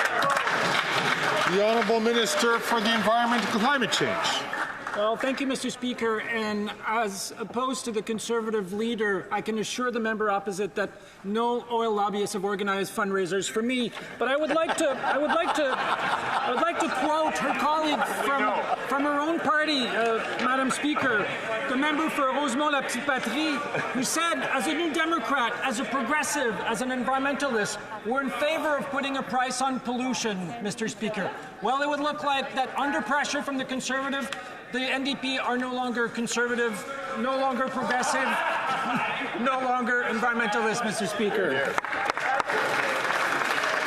The honourable member from Scarborough Centre. Mr. Speaker, today is a big day. The Minister of Immigration, Refugees and Citizenship just tabled the immigration levels plan for 2025-2027. This is a comprehensive plan that will align the number of newcomers to the supports available in the country, as immigration is essential to Canada from an economic, social and cultural perspective. A well-managed, robust immigration system is vital. Could the Minister of Immigration, Refugees and Citizenship provide an update on our government's efforts towards ensuring a sustainable immigration system where everyone has a fair chance to succeed? The Honourable Minister for Immigration, Refugees and Citizenship. Thank you, Mr. Speaker. I want to personally thank the member for her contribution on this matter. She knows well as on this side of the House how important immigration is to this country, its past and its future. We need a manageable system that is controllable. This is what we are doing today with the levels plan. The reductions that we have proposed alleviate the impacts on infrastructure and housing. It's something that Canadians can be immensely proud of, and we should be very proud of the immigrants that continue to build this country and make it better than what it is today. Yeah. The honourable member from Kildone and St. Paul. After 9 years of NDP Liberals, violent crime is up and police have had enough, Mr. Speaker. Frontline officers in Toronto, York, Vancouver, Surrey are all slamming the Prime Minister for his self-congratulatory social media campaign where he promoted his failed handgun policy that has done nothing to stop violent gun crime, which is up, in fact, by 116% since the Liberals took power 9 years ago. When is the Prime Minister going to stop patting himself on the back for his failures and start listening to police? The Honourable Minister for Public Safety. Mr. Speaker, one important difference between our government and the Conservative Party is we don't believe assault-style military firearms have their place on Canadian streets. We have made those firearms, Mr. Speaker, illegal. We're taking steps to compensate law-abiding gun owners that purchase these rifles, particularly so we can remove them from the streets. That's something that police officers in my conversations have been very supportive of, and they're very worried, Mr. Speaker, that the Conservative Party have plans to, in fact, evacuate all those important measures. That's not in the interest of public safety. That's right.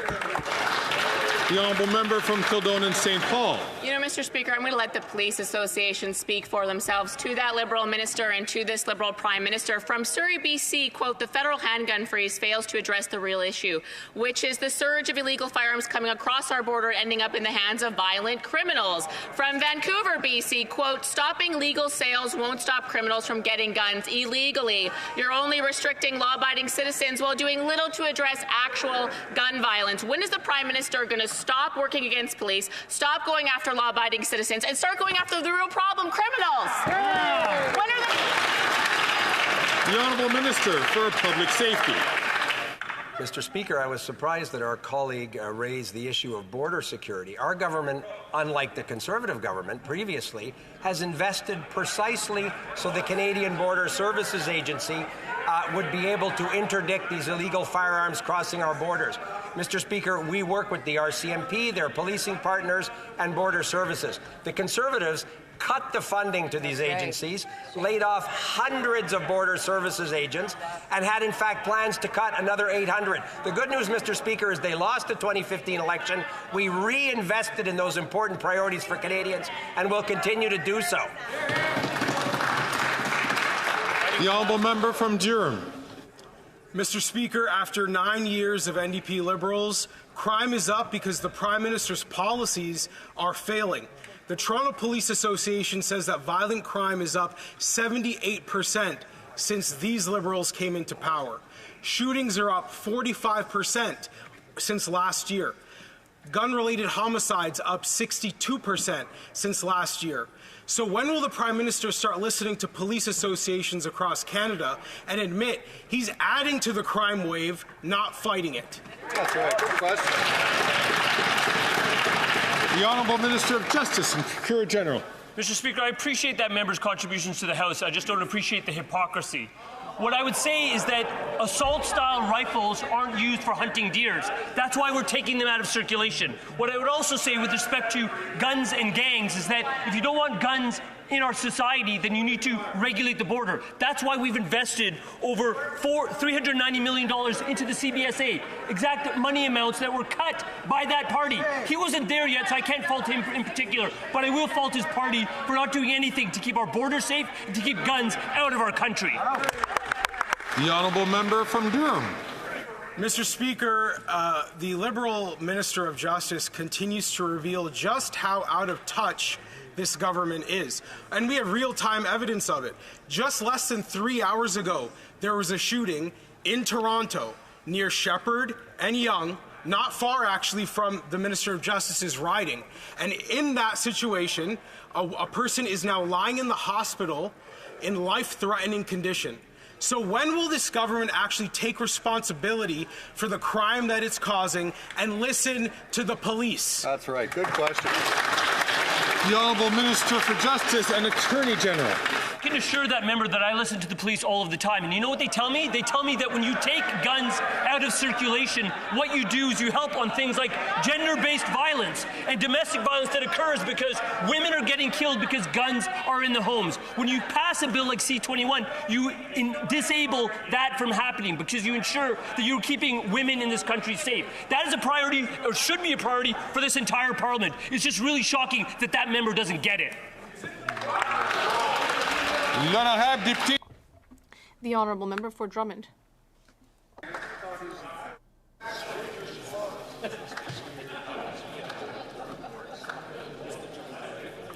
Okay. All right. The honourable member for Drummond. Yesterday, in response to a question posed by the leader of the Bloc Québécois, the Prime Minister stated that what happened at Bedford School was just a matter of teachers' freedom of expression. I'm sorry, but imposing religious values in your classroom is not a matter of freedom of expression. This is exactly why we need secularism, which allows everybody to believe or not believe whatever they want. They only have to consult their own conscience freely. Do these liberals realize that they are attacking Quebecers' freedom of conscience? The Honourable Minister of Public Services and Procurement. Thank you, Mr. Speaker. I have a great deal of respect for my colleague, but what he just said is revolting.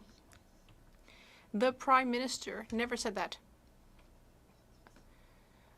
On several occasions, the Prime Minister has said that it is unacceptable that children in Quebec be treated in this manner. And he also said that it is up to the government of Quebec to take care of this issue. The honourable member for Drummond. We tried to talk to this Prime Minister about religious intolerance, and he has nothing more to say than that Liberals will always defend freedom of expression. Well, first of all, let me just say that religion is not necessarily a shining example of freedom of expression, but when there's an adult forcing their religious convictions on their classroom, that is not a matter of freedom. Religion belongs in the private sphere. We need to protect the separation of church and state, and yet the Liberals will be challenging that in the courts. Will this Liberal government finally commit to not challenging Bill 21, directly or indirectly? The Honourable Minister of Public Services and Procurement. Once again, I am very disappointed by the doubtful arguments made by my colleague. First of all, I want to remind everyone, including those listening at home, is that respecting children's safety and dignity is everyone's responsibility. But when it comes to education jurisdiction, that's up to the government of Quebec. The honourable member from Kelowna Lake Country. After 9 years of these NDP Liberals, taxes are up, costs are up, crime is up, and time is up. And violent gun crime is up 116% in Canada in just 9 years. Now, following the Prime Minister's out-of-touch comments, the Vancouver Police Association stated the Prime Minister is, quote, not aware of the ongoing gang war here in BC, which is putting both our members and public at risk on a daily basis. Right. Will the NDP Liberals listen to police and finally admit that their soft on crime policies are leading to the crime wave in Canada? Right. The Honourable Minister for Public Safety. Mr. Speaker, one thing that's definitely up are slogans in this House of Commons. Mr. Speaker, we have said clearly that we will support law enforcement both at the RCMP and in terms of their partners in policing, including police in British Columbia, municipal police in British Columbia. That's why we renewed the Guns and Gangs program, Mr. Speaker, that precisely puts money in the hands of these brave women and men who serve in municipal and provincial police forces so they can do the exact work that my colleague pretends she wants them to be able to do. That's right. The honourable member from Kelowna Lake Country. Well, Mr. Speaker, it's the police themselves that are saying that the policies of this Liberal government are a failure. And Conservatives are listening to police who know the facts about gun violence, public safety, and the real impact in our communities. Now, following the Prime Minister's out-of-touch comments, the Surrey Police Union stated, quote, the federal handgun freeze fails to address the real issue, the surge of illegal firearms coming across our borders and ending up in the hands of violent criminals, unquote. 85% of seized firearms are traced back to the United States. So why doesn't the Prime Minister listen to our law enforcement by starting to crack down on smuggled guns from the U.S.? The Honourable Minister for Public Safety. Mr. Speaker, our government did precisely that. It listened to law enforcement professionals who asked us to reverse the cuts of the previous Harper government to the women and men who serve in our Border Services Agency and who do that excellent work at border crossings across the country. We also invested, Mr. Speaker, in the RCMP, who have responsibility between border crossings and who work with American partners on organized crime. We're doing the very work that our colleague on the other side pretends that she thinks is important. Why doesn't she support our government in removing assault-style firearms off the streets of Canada? That's right. The honourable member from Toronto, St. Paul's. After 9 years of NDP Liberals, taxes are up, costs are up, crime is up, time is up. The Prime Minister wants to pat himself on the back, but the data in the Toronto Police Association say he's out of touch. Last year in Toronto, we saw a 45% increase in shootings and a 62% increase in gun-related homicides. In St. Paul's, 2 people were murdered in Oakwood. A police officer was shot in Young Eglinton, and armed home invasions happen every day. The Liberals make life easy for career criminals with their catch and release bail policies. When will this government finally come up with a plan to stop the crime and bring home safe streets? The Honourable Minister of Justice and Attorney General. Mr. Speaker, if that member expects us to apologize for taking assault-style weapons off of the streets, he's not going to get that. If that member thinks we're going to apologize for keeping women safe from domestic violence by implementing a handgun freeze, he's not going to get that apology. If that member thinks we're not going to take seriously the mental health impacts of suicides that are related to guns being in the homes, he's not going to get that apology. What he should do is actually think about what the police are asking for. They're asking for help with keeping Canadians safe. That's what we do every day on this side of the House. L'honorable député de Lac-Saint-Louis. The leader of the Conservatives has continued his party's tradition of inaction and negligence by refusing to get a security clearance. He chooses to play political games instead of working for Canadians to combat foreign interference. That's not common sense, Mr. Speaker. That's nonsense. Can the Minister of Justice and Attorney General tell Canadians how our government has taken historic action on foreign interference? The Honourable Minister. Oh, one moment, please. The Honourable Minister for Justice and Attorney General. I thank the member from Lac-Saint-Louis for that important question. The Conservative leader continues to ignore national security. Instead of protecting Canadians, he prioritizes his partisan interests. This is not serious leadership, Mr. Speaker. I'll explain it in three-word slogans just so that the Conservative leader gets it. It's time to get the clearance, take the briefing, protect the country. It's that simple.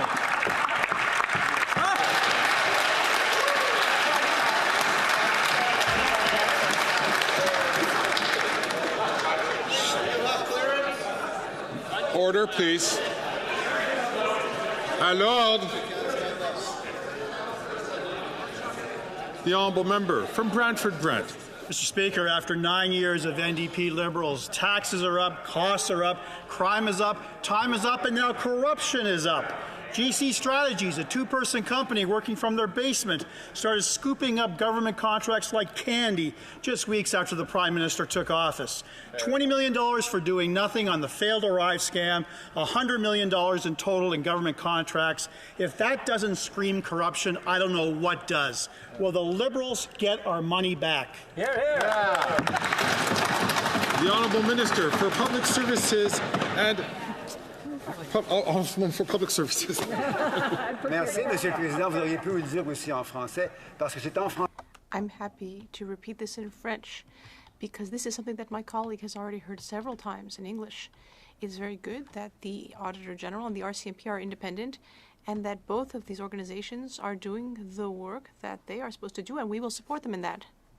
The honourable member from Brantford-Brent. Mr. Speaker, the question is in English, but I digress. Liberal corruption is on rinse and repeat. The Auditor General is investigating $100 million in contracts awarded to GC Strategies, a two-person IT company that did no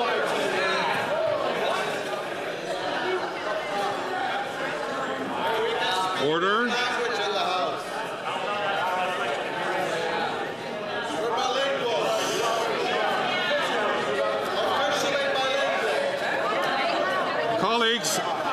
Colleagues. Order, please.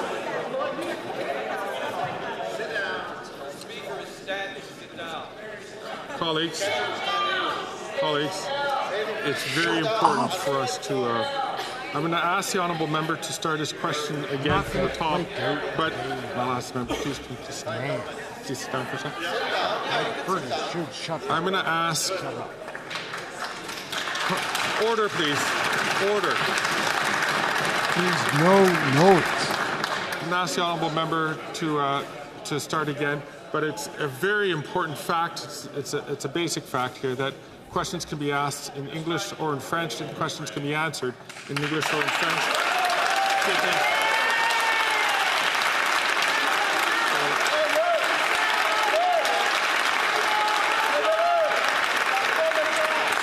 The honourable member to start from the top, please. Corruption is on rinse and repeat. The Auditor General is investigating $100 million in contracts awarded to GC Strategies, a two-person IT company that did no IT work on the failed Arrive scam app.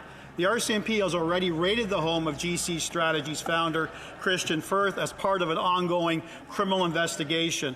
Will the Liberals cut the corruption and again get the taxpayer its money back? L'honorable ministre des Services publics et de l'approvisionnement. Mr. Speaker, what we just heard is an insult to all Francophone members in this House, including Conservative members. Is the member trying to tell me that I don't have a right to speak French in this House? Is that what he said? This is such a distraction. Telling you, Canadians see it. Can't keep doing this. Alors, s'il vous plaît. Order. Order. The honourable member from St. Albert, Edmonton. Keep him out, Fergus. Can you say that in French? And the honourable member from Alfred Pellan. Order. L'honorable député de Lévis-Lotbinière. The honourable member for Lévis-Lotbinière. Thank you, Mr. Speaker. Well, the Liberals are continuing to obstruct justice by refusing to produce unredacted documents. Meanwhile, the Liberals were caught red-handed giving a $20 million contract for the development of ArriveCAN to the company GC Strategies, which only has 2 employees. That's a pretty darn high hourly rate, at a time when 2 million Canadians are lining up at food banks. Meanwhile, how many Liberal buddies have filled their pockets at the expense of Canadian families? Le ministre du Service public et l'approvisionnement. Merci, Monsieur le Président. The Honourable Minister. Thank you, Mr. Speaker. I'd like to congratulate my colleague for asking his question in French, but he could have asked the question in English, because in this House, we are free to speak whichever official language we wish. And I'd like to invite his previous colleague to apologize. I'm done with this woke shit. French is a dying language. Hang on to that? Good. You can only speak French, then I'll try to speak en français. Like, I can do a little bit, but man, this other woke shit? Like Duclos, the pervert. Pretty sure he's a pedo. Like, look at this clown. Apologize for having asked me to answer his question in English. Screw that.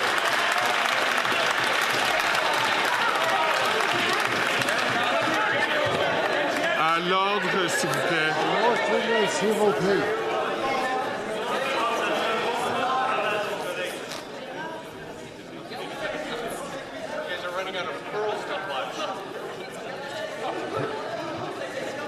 L'honorable député de Lac. The Honourable Member for Louis Saint-Laurent.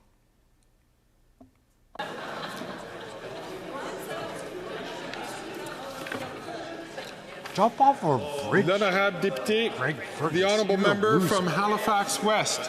Speaker, foreign interference is an issue that's detrimental to our national security and to the safety of Canadians. We now know that agents of the Government of India have targeted Sikh and South Asian Canadians. National security experts, including 2 former directors of CSIS, have emphasized how important it is for all party leaders to get the security clearance to view and act on intelligence. Can the government House leader explain how crucial it is for party leaders to get the clearance to protect Canada's democratic institutions?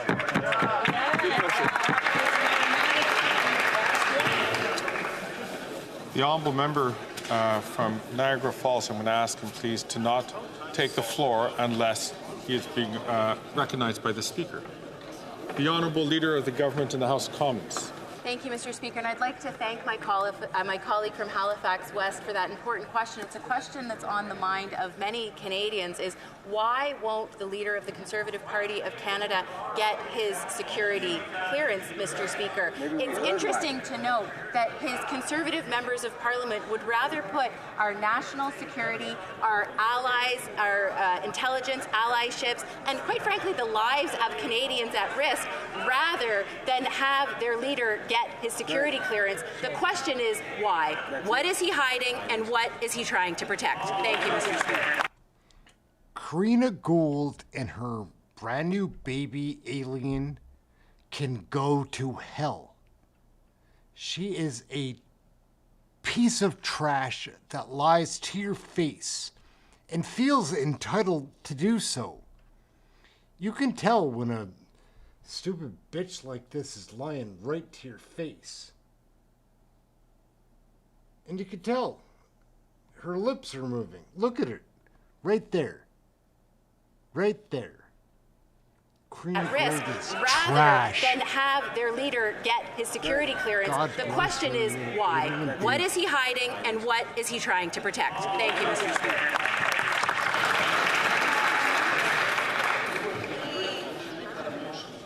The honourable member for Nanaimo, Ladysmith. Mr. Speaker, this week the Liberals are destaffing 2 lighthouses along the coast of Vancouver Island without consultation. This jeopardizes emergency response, search and rescue, navigation, and more. Instead of supporting lightkeepers and the safety of our communities, the Liberals are choosing automated navigation systems. These cannot replace skilled people and sure don't hear distress cries. This move is dangerous. Will the Liberals halt this decision immediately and stop putting our coasts at risk? L'honorable ministre des Pêches des Océans et la...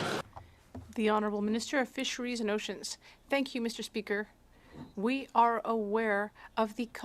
Again, like, I just know all the politicians, so this is Le Bouthier. She is a troll, fat pig, dorky, like, Harry Potter glasses, and a sack of wind.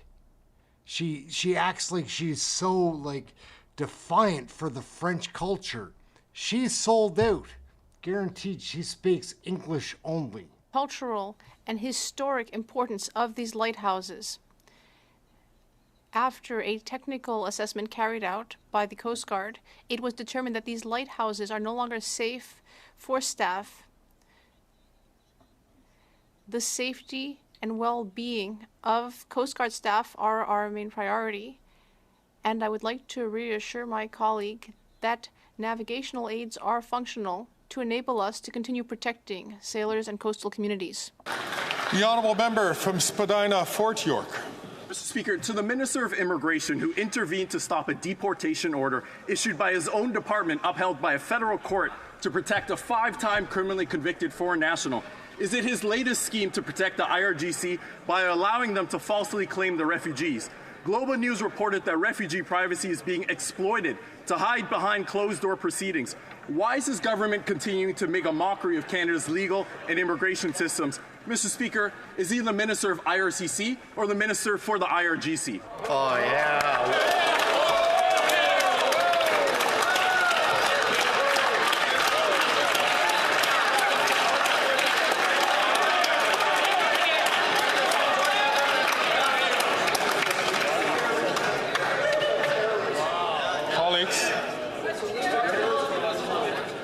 Colleagues,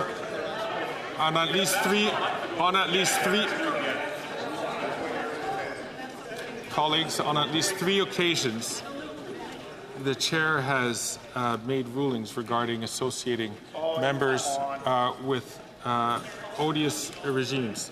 This has gone on all sides of the House, and now with an independent member. I'm going to ask the honourable member from Fort York, Spadina, Fort York, to withdraw those words of that last part of that question.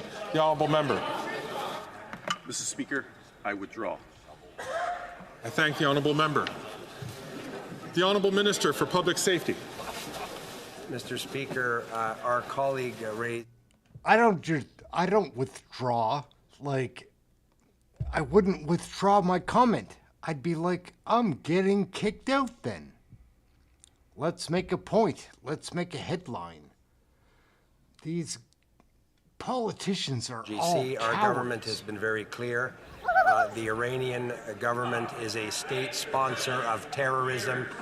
We have said that consistently. And, Mr. Speaker, our government took the unprecedented step to list the IRGC as a terrorist entity under the Criminal Code of Canada. Mr. Speaker, our colleague understands very well that nobody in this House is going to discuss specific immigration cases, but he should have been happy that we listed that odious organization as a terrorist regime in Canada. That's right.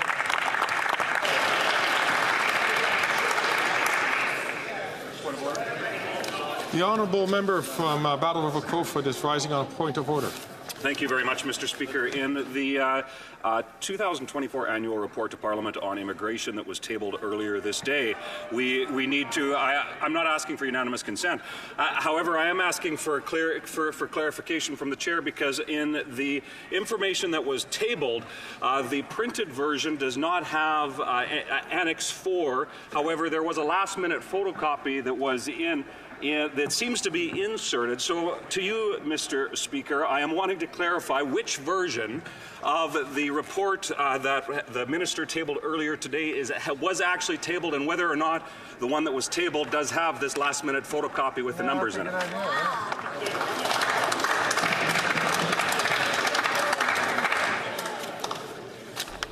So now we're walking ahead. Here we go. I can show you instead of you having to look at me. Show you what I'm looking at, like, which is this amazing.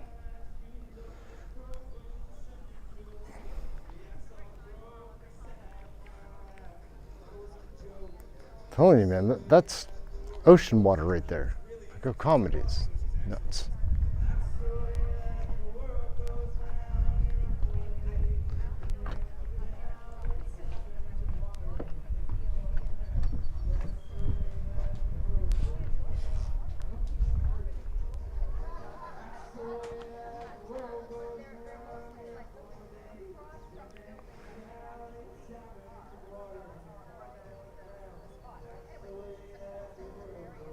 I don't know. iPhone 6 might be a new tool in the toolbox. Yeah? I think so, maybe.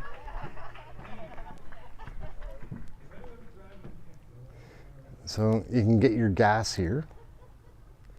Yeah, everything you want. Can you see in the far distance we've got kayakers? We'll be one of those people, I think.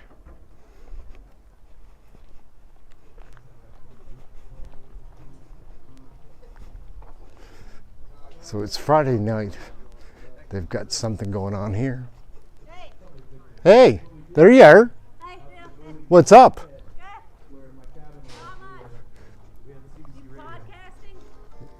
This isn't live. I'm just testing a new camera, seeing what it's going to look like. That's all we still have to this day. I still don't have cable television, but I put CBC radio on every day. I'm the youngest listener. They know me by name. And Howdy, sir. Great. What you got on the go? It's pub night tonight, so we got $10 to get in, drinks, beer, hot wings, 50-50 draw. At least to get in? To get in, yeah. That was my grandmother. I'll take 2 drink tickets. How much are drink tickets? They're $6 each, or I 4 turned on the for radio 20. just in time to hear the last words of the song I wrote playing on the thing that entertained my sister for 20 years. And then I got tall cans of Big Spruce and Big Spruce for $8. Probably never again. And so we got Budweiser, Bud Light. Yeah, wine, red wine, I just don't want to spend $20. I'll take an $8 tall can. There you go. We're friends like that. Thank you. Thank you. Hello. Hello. What's up? Good. You? This is my husband, Paul. Nice to meet Hi, you. Paul. This is my son, Ehren. Yeah. I just saw your number you sent me the other day because I've had lawyers' calls and emails and stuff, and so I need to text you back. Oh. Give me your mom's number. So Yes. She's in 302. 302. But I need to call first. She's used to knocks. Like, the transition's going to be easier than anticipated. Okay. She likes it there already. Okay. It's easier. 302. Yep. All right. Afternoon, like early afternoon, the best, or early morning, or what's best time? Midday, like mid-afternoon. Okay. 3 o'clock, 2 o'clock. Okay. Got it. Yeah. It must be a relief having a nice modern place in town. No maintenance or anything that she has to worry about. It must be a huge relief. Like, The house I live in, or her old house, is really is really old and difficult to maneuver, like to just do laundry. She's got a COPD, Right. so just tough getting around. But and Your message to your colleagues today. You're calling for Trudeau to leave. hey gang, what's up? Just Ehren right here, Canadian Looney. We're gonna go for a little stroll. It's beautiful, a lot of leaves have fallen.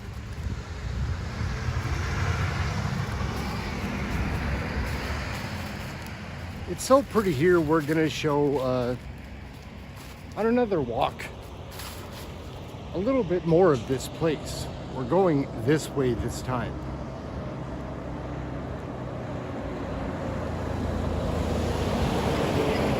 We walked yesterday to the waterfront, and this is also the waterfront, it's just not developed. Anyhow, we've got these sidewalks here in Guysborough, it's pretty incredible.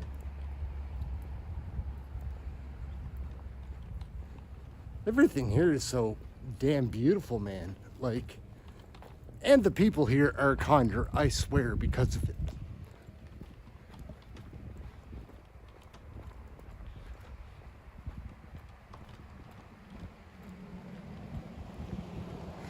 It's been a while since I've lived around here, so there's a few houses I'm not sure who owns. Like right there, I want to go down into their property and walk the water, but I'm not sure if anybody's home. Anyways, we'll do a walk like this. It'll be fun. It'll be a good time. So October 24th, what is going to go on in question period today? Who knows? It's such a disaster. Like, I got pretty wound up yesterday watching. They keep lying to our faces and thinking that Canadians are dumb to it or something. I find it insulting. And I do know it fools a lot of people. Like, their tactics are effective in certain ways.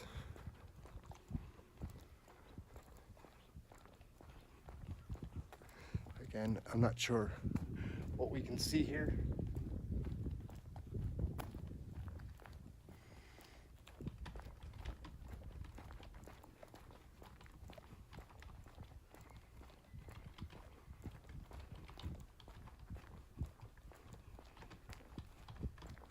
Yeah, so these liberal tactics are so dirty. Like, I'd say, who are you trying to fool? But I know who you're trying to fool. You're trying to fool the casual viewer. That's not the people that watch my channel. Most people here are pretty aware and hardcore into Canadian federal politics, being aware of the big dupe. Check out where we're going. We're going this way. The big dupe being played on all of Canadians. Some kind of WEF agenda between the Liberals and the NDP coalition.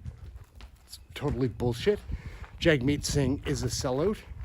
Justin Trudeau is a traitor, if not much worse. I hear people questioning, is he a terrorist? I wouldn't argue against that. Here we go, guys. Look at this. I don't know what we're seeing here. Hope this camera does a good job. I think it does. To anybody thinking about doing YouTube videos, this is just an iPhone 11. No stabilization, nothing. Got a little hand stick here.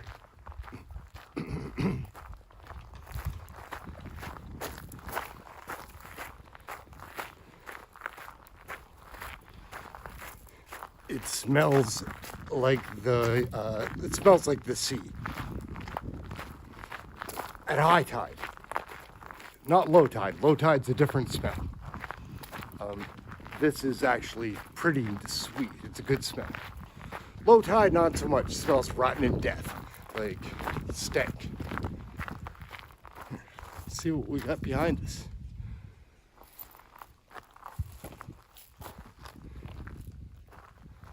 Again, let me know in the chat room if you guys like these little walks. I like them.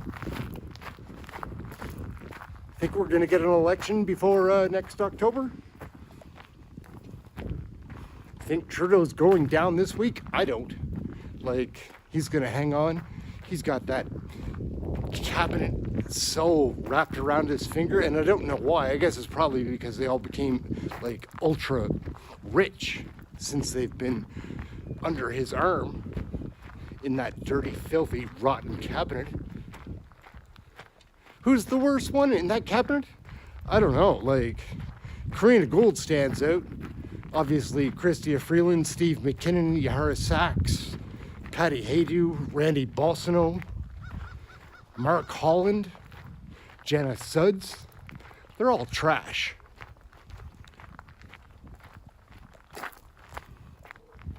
Jean-Yves Duclos, the creep. So many dirty ones. Kamal Kara, very dislikable person.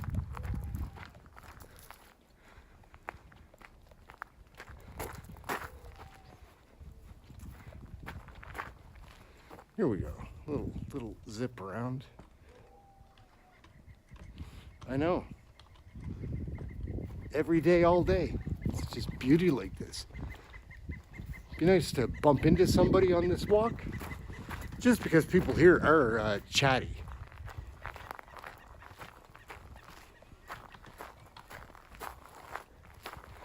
People here do like to talk.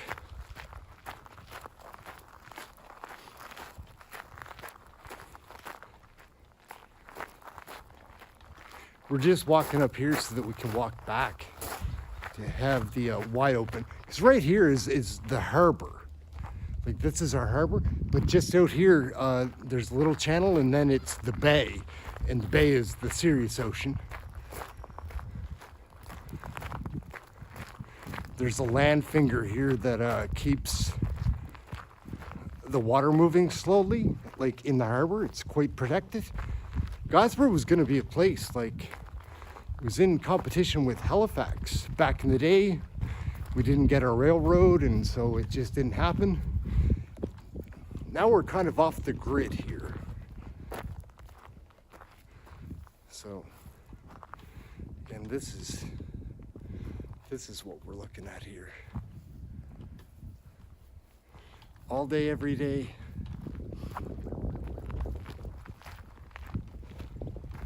So developed too. Anyways, getting breezy down here. We're just gonna turn around, haul ass back home.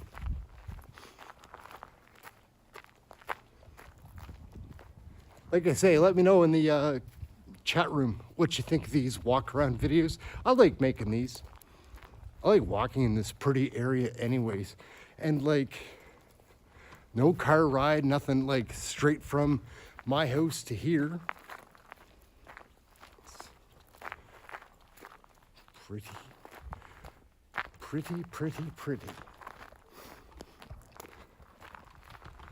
If anybody ever wants to come and visit me here in Guysborough, you can find my contacts, get in touch. Many of you have me on Facebook already. I've got a place, I've got room. Come and we'll do a show. It'll be fun.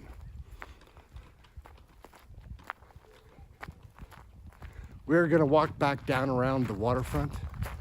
This little cove here. Here we go. See a person coming. Should be fun.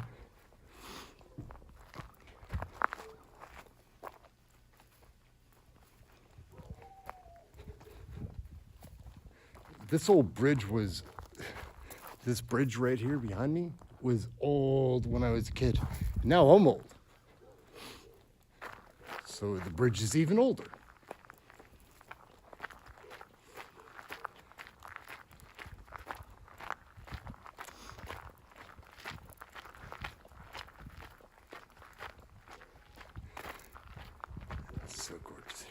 Mary Fisher.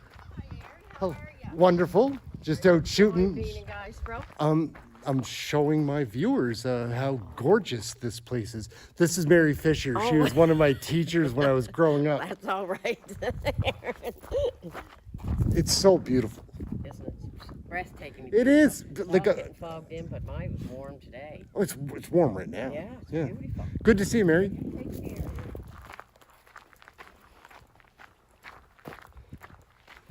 Yeah. It's so nice here. Everybody's like that. I don't think I've seen Mary in 15 years, something like that, and we open up with a hug. Yeah, we'll take it. We will take it. Look at this stuff. It is fogging in, and it is warm. It's about down here right on the water. I'd say it's 17 or 18 degrees. Not too bad.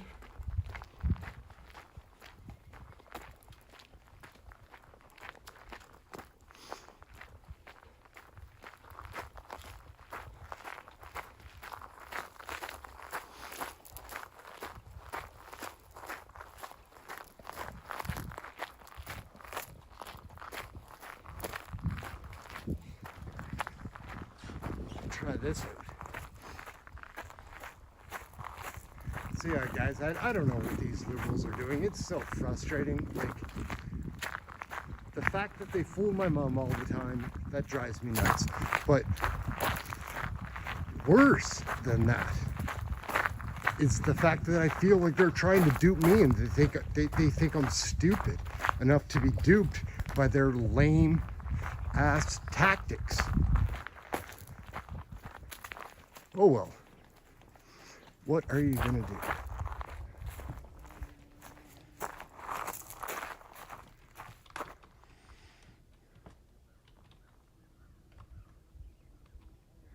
It is gorgeous here.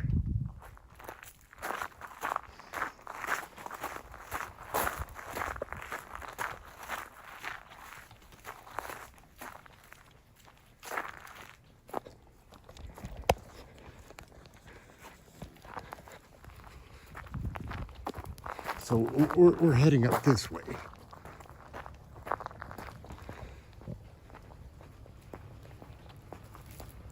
Yeah, these are great videos to do if people enjoy watching them.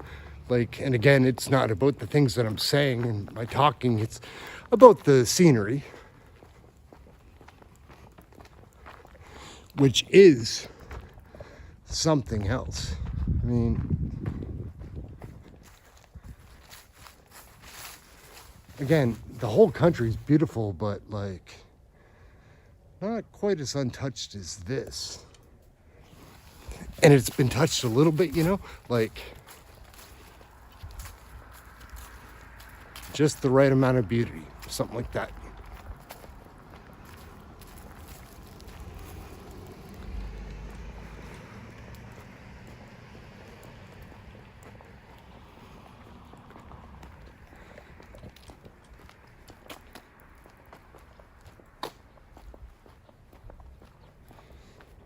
Yeah, boy, oh boy, did we ever spend a lot of time out there on that water when we were growing up. It's cold out there, though. That's real ocean. Freezing cold.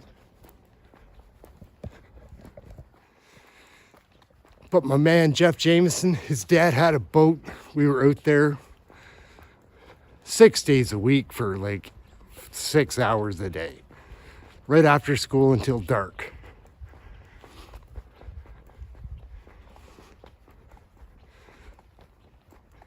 Bunch of adventures, man. One time we were trolling mackerel. We caught a squid by mistake. Like, hooked it on the line. Then we get it in the boat. And it's like, what are we gonna do? It shot its ink. It's pretty wild.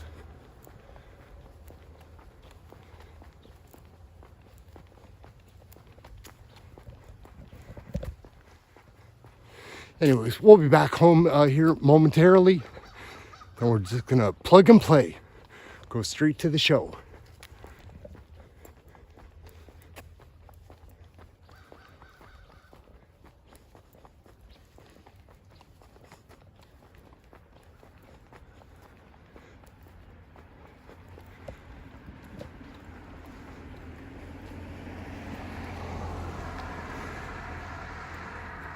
All right, guys, let me know in the comments what you think of these walk-arounds. I like them, but gotta let me know what you think. That is it. We're gonna wrap up. We can get right back to the house, I guess.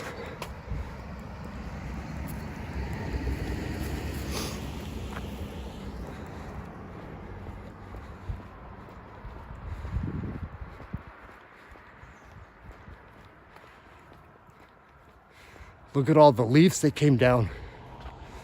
Look at how orange that lawn is.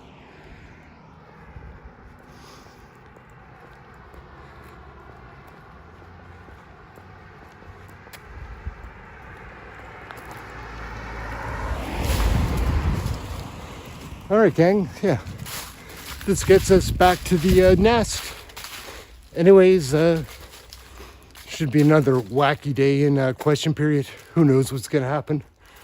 We'll try to keep it clean today. It's better that way. Later, gang. Well, later. Here we go. Right into the show. I think our leader, Trudeau, I don't think I've ever heard him say a true word. Yeah, but are you in the Caucus revolt? Or do you still believe that Justin Trudeau is doing a great job? Despite such hardship, it is worth celebrating that we have not reported any injuries or casualties. Around 358 structures, or roughly 30% of the town, was lost to the fire. So, Minister, documents obtained by suggest that Minister Gilbo's department was working against your mandate. A senior official at Parks Canada wrote in an email months before the Jasper wildfires, and I quote, "At what point do we make the organizational decision to cancel prescribed burns in Western Canada?" Then the official stated, and I quote, "Political perception may become more important than actual prescription windows." But you've come in here, Minister, with quite a lot of bravado. You've talked about the great job that your government's done, that Jasper is the most prepared town for a fire, and yet 1/3 of the town was allowed to burn down. Nearly $1 billion worth of damage. 2,000 people are homeless. Do you have any humility, Minister? Mr. Gilbo, knowing that there is 20 water trucks and 50 firefighters being turned away in Jasper. 20 fire trucks, 50 firefighters, not allowed to engage the fire. Around 70% of the town was saved. Years of preparation, force management, simulated evacuations, and firefighting efforts paid off. Can you explain to Canadians the abuse of taxpayer money? Okay.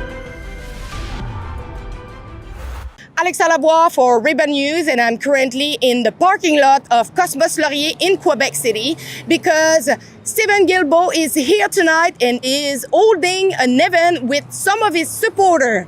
I came all the way here because Mr. Gilbo have to answer some of the questions. First of all, as you know, there is right now a Liberal MP who signed a document asking for Justin Trudeau to resign. And I wanted to know if not only is a part of the Caucus revolt, but if he still believes that Justin Trudeau is doing a great job as Prime Minister. Prime Minister is trying to distract from the fact that he has an ongoing revolt in his caucus looking to overthrow him. Secondly, I wanted to do a follow-up of what happened in Jasper. As you know, government knew about the risk of fire for multiple years, but nothing had been done so far. Minister, in 2017 and in 2018, in multiple letters sent to your predecessor, Catherine McKenna, Minister at the time, Ken Hodges and Emil Begin, who are forestry scientists, warned your government that Parks Canada was not capable of preventing this fire, that the actions that they had taken to date were not capable of preventing these forest fires.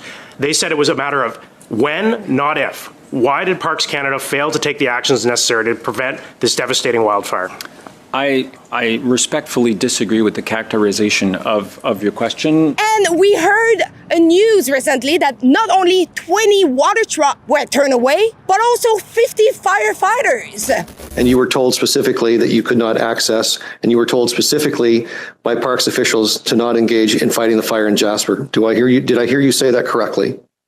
We were able to use water from Pyramid Lake, but not from Athabasca River, and we were not allowed to engage the fire. 20 fire trucks, 50 firefighters, not allowed to engage the fire. And I wanted to know if it was to hide the fact that the fire hydrants were improper in the town site. In your testimony, you said that the hydrants in Jasper National Park are not the same as the hydrants that are used virtually everywhere else in British Columbia and Alberta. Did I hear that correctly? That is correct. And if not, why then they turned them away? And my last question, of course, was regarding the recent controversy around Circle Capital. So for some people who are not aware, Mr. Gilbo worked as an advisor for 10 years and he still have some share in the company. The company received $200 million in subsidies from the Green Slush Fund. The Environment Minister is already under fire for his $30 billion carbon tax cover-up. He was a lobbyist for Cycle Capital.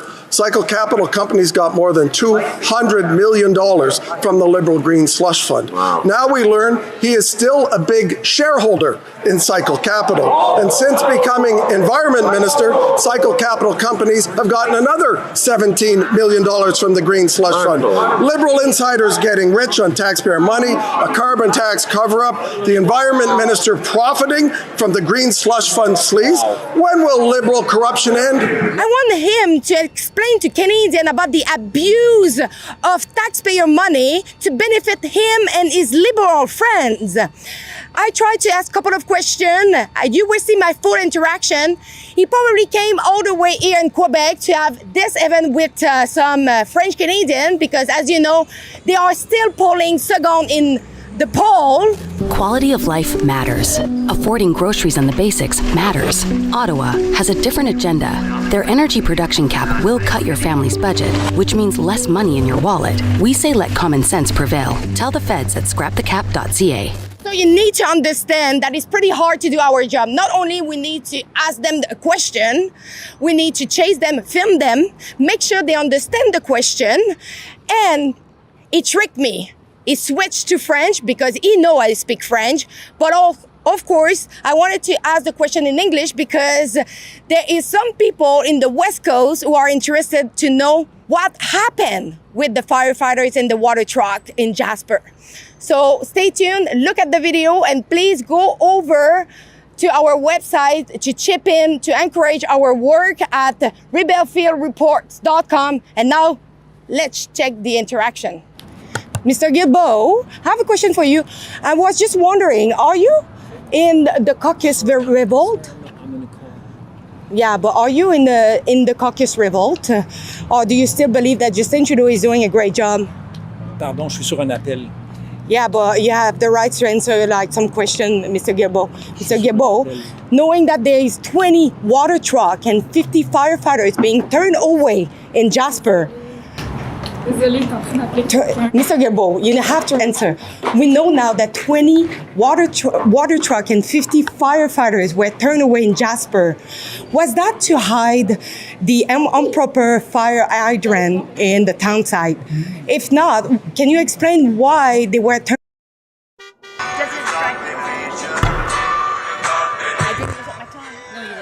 There's a lot unusual about your speech, Liz, but we're going to take off. 9 years. Okay, I gotta calm down. It's been 9 years. And we wonder, at first I thought, he doesn't show up because he's shy. He doesn't know how to do jokes. He has no music to do. But, maybe he doesn't like to be among, qu'est-ce que tu peux exprimer? Maybe he doesn't like to be with humans. Everyone has an opinion about Canadian federal politics. Oh, yeah. We went pretty hard in the paint on MP Liz May. She's the leader of the Green. We went really hard on her this week. Shot my mouth off. But now I'm going to show you in context where that comes from. Because there's a reason. I'm fed up with these politicians, but they have secrets they don't want told. Anyways, this is one of Liz May's. She's a glug, guys. Like, she has no control over herself when she gets on the bottle. Let's take a look. It's hysterical. She's out of control.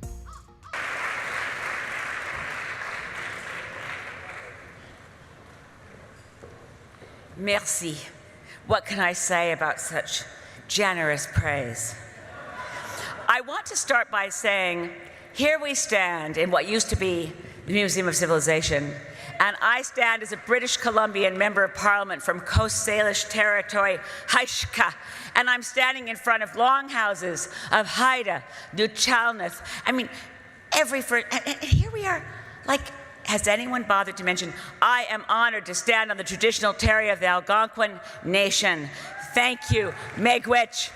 And since Perry Bellegarde is here, I want to mention we stand on his traditional territory too. And I want to say, like, what the fuck was wrong with the rest of you? You didn't notice we're standing on traditional territory. Like, what doesn't scream out First Nations about this stage? Well, anyway, the rant endeth here. I'm here and honored to be here among my colleagues, allowed to speak when you all want to go home. I stand having missed my girlfriends, Megan Leslie, born in Ontario, representing Nova Scotia, and Lisa Raitt, born in Nova Scotia, representing Ontario. But really, that would have been my fun moment, but they don't let me in on that. I don't know why. I keep begging, Lisa, Megan, what can I do? I want to be a backup girl, do-up. Anyway,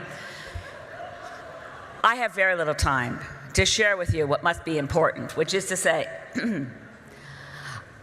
we've now heard from only 3 of us as federal party leaders, but there are 4 of us. You know, voici les 4 chefs des partis au niveau fédéral. Et la question clé, c'est que lesquels ce n'est pas comme les autres, comme des autres. Peut-être tout le monde pense immédiatement de Stephen Harper, parce qu'il est le chef qui n'était pas ici. Toujours, il n'est pas ici. Et jamais participé aux grandes soirées des journalistes parlementaires. Now, when he first didn't come to Parliamentary Press Gallery dinner, and I have to admit, having way before I was in politics, when I was at Sierra Club, I paid attention to the Parliamentary Press Gallery dinner. It never occurred to me that we would have a prime minister who didn't show up, right? It's been 9 years. Okay, I gotta calm down. It's been 9 years. And we wonder, at first I thought, he doesn't show up because he's shy. He doesn't know how to do jokes. He has no music to do. But maybe he doesn't like to be among, qu'est-ce que tu peux exprimer? Maybe he doesn't like to be with humans. But the thing is, now we know that's not true. He can do funny. He can do music, and he still doesn't show up. I don't get it, I really don't. I mean, he should be here. That's what prime ministers do. They show up to be humiliated like the rest of us schmucks. So, I've begun to think about it, and I thought about, I really appreciate, by the way, thank you, Press Gallery, thank you for returning to our traditional origins. I thought, well, maybe he's afraid of the tradition. You know the tradition. The flying bread roll, the jettisoning of baked goods. Maybe he suffers from a really significant, extreme manifestation of gluten intolerance. But I think, yeah, there's got to be a closet here somewhere. You know, he doesn't have to face that all by himself. So it's, despite the fact that Stephen Harper isn't here, it's not of Stephen Harper whom I speak. Which of us as leaders is not like the other? So, okay, I meant me, because there's a couple of things about me that are different. I'm going to go fast, because last year I mentioned I'm the oldest. You know that now.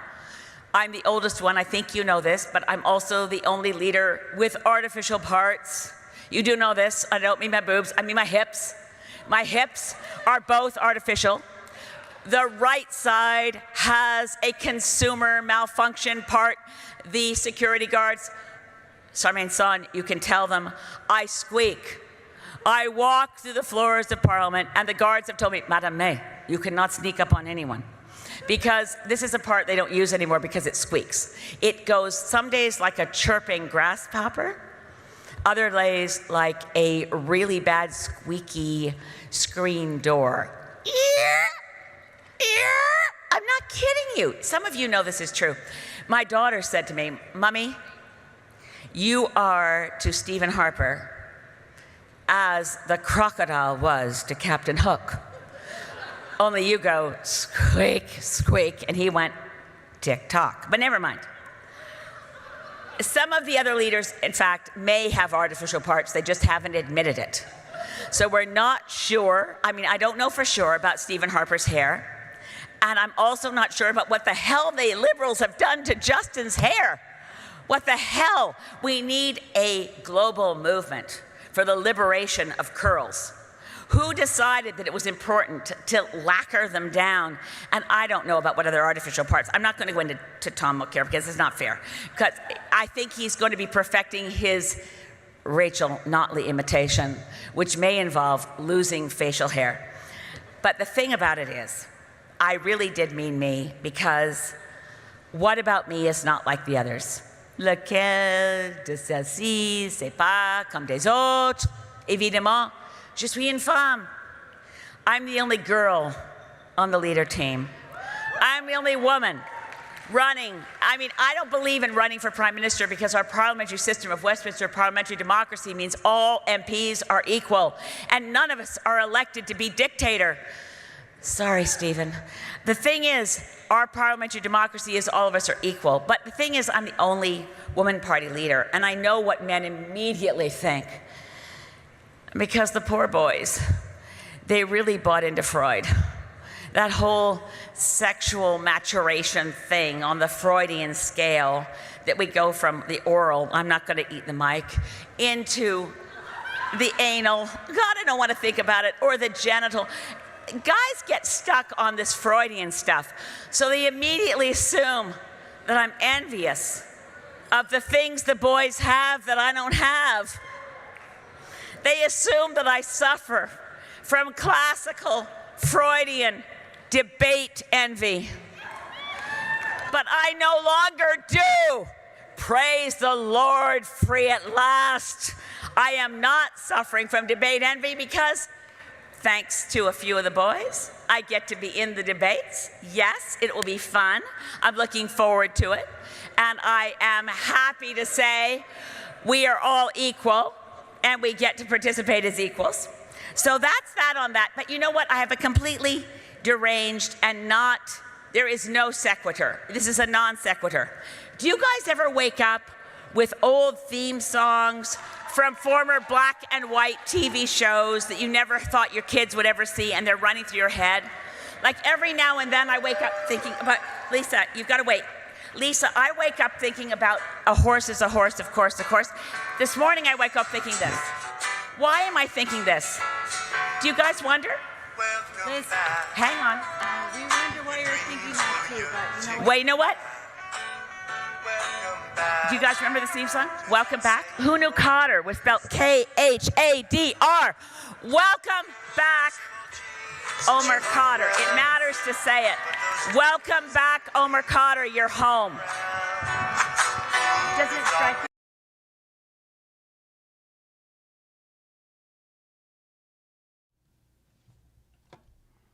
I love this part. This is my favorite part. My man Dimebag Coins, he hit one pretty good here.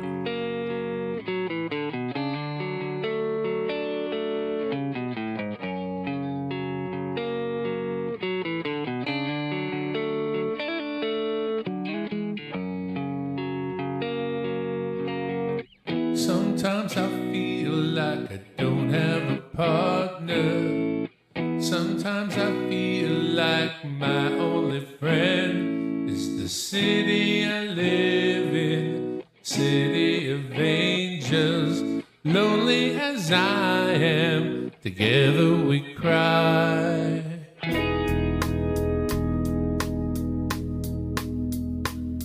I drive on the streets 'cause she's my companion. I walk through her hills 'cause she knows who I am. She sees my good deeds and she kisses me windy. But I never worry, now that is a lie.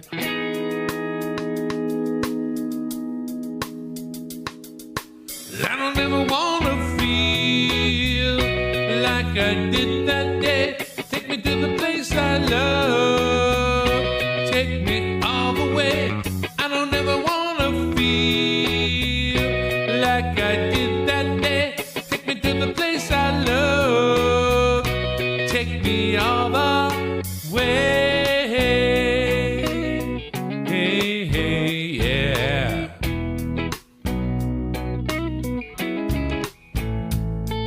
It's hard to believe that there's nobody out there.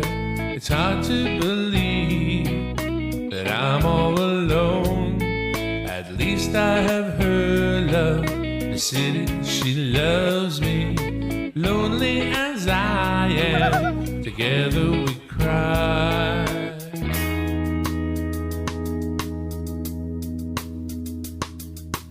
I don't ever wanna feel like I did that day. Take me to the place I love. Take me all the way. I don't ever wanna feel like I did that day. Take me to the place I love. Take me all the way.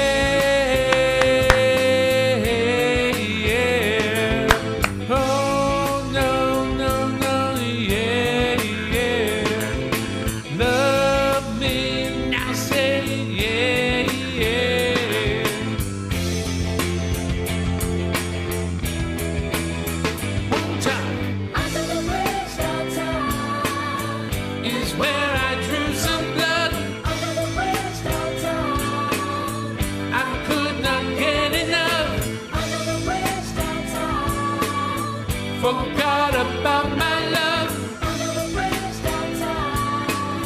I gave my life away.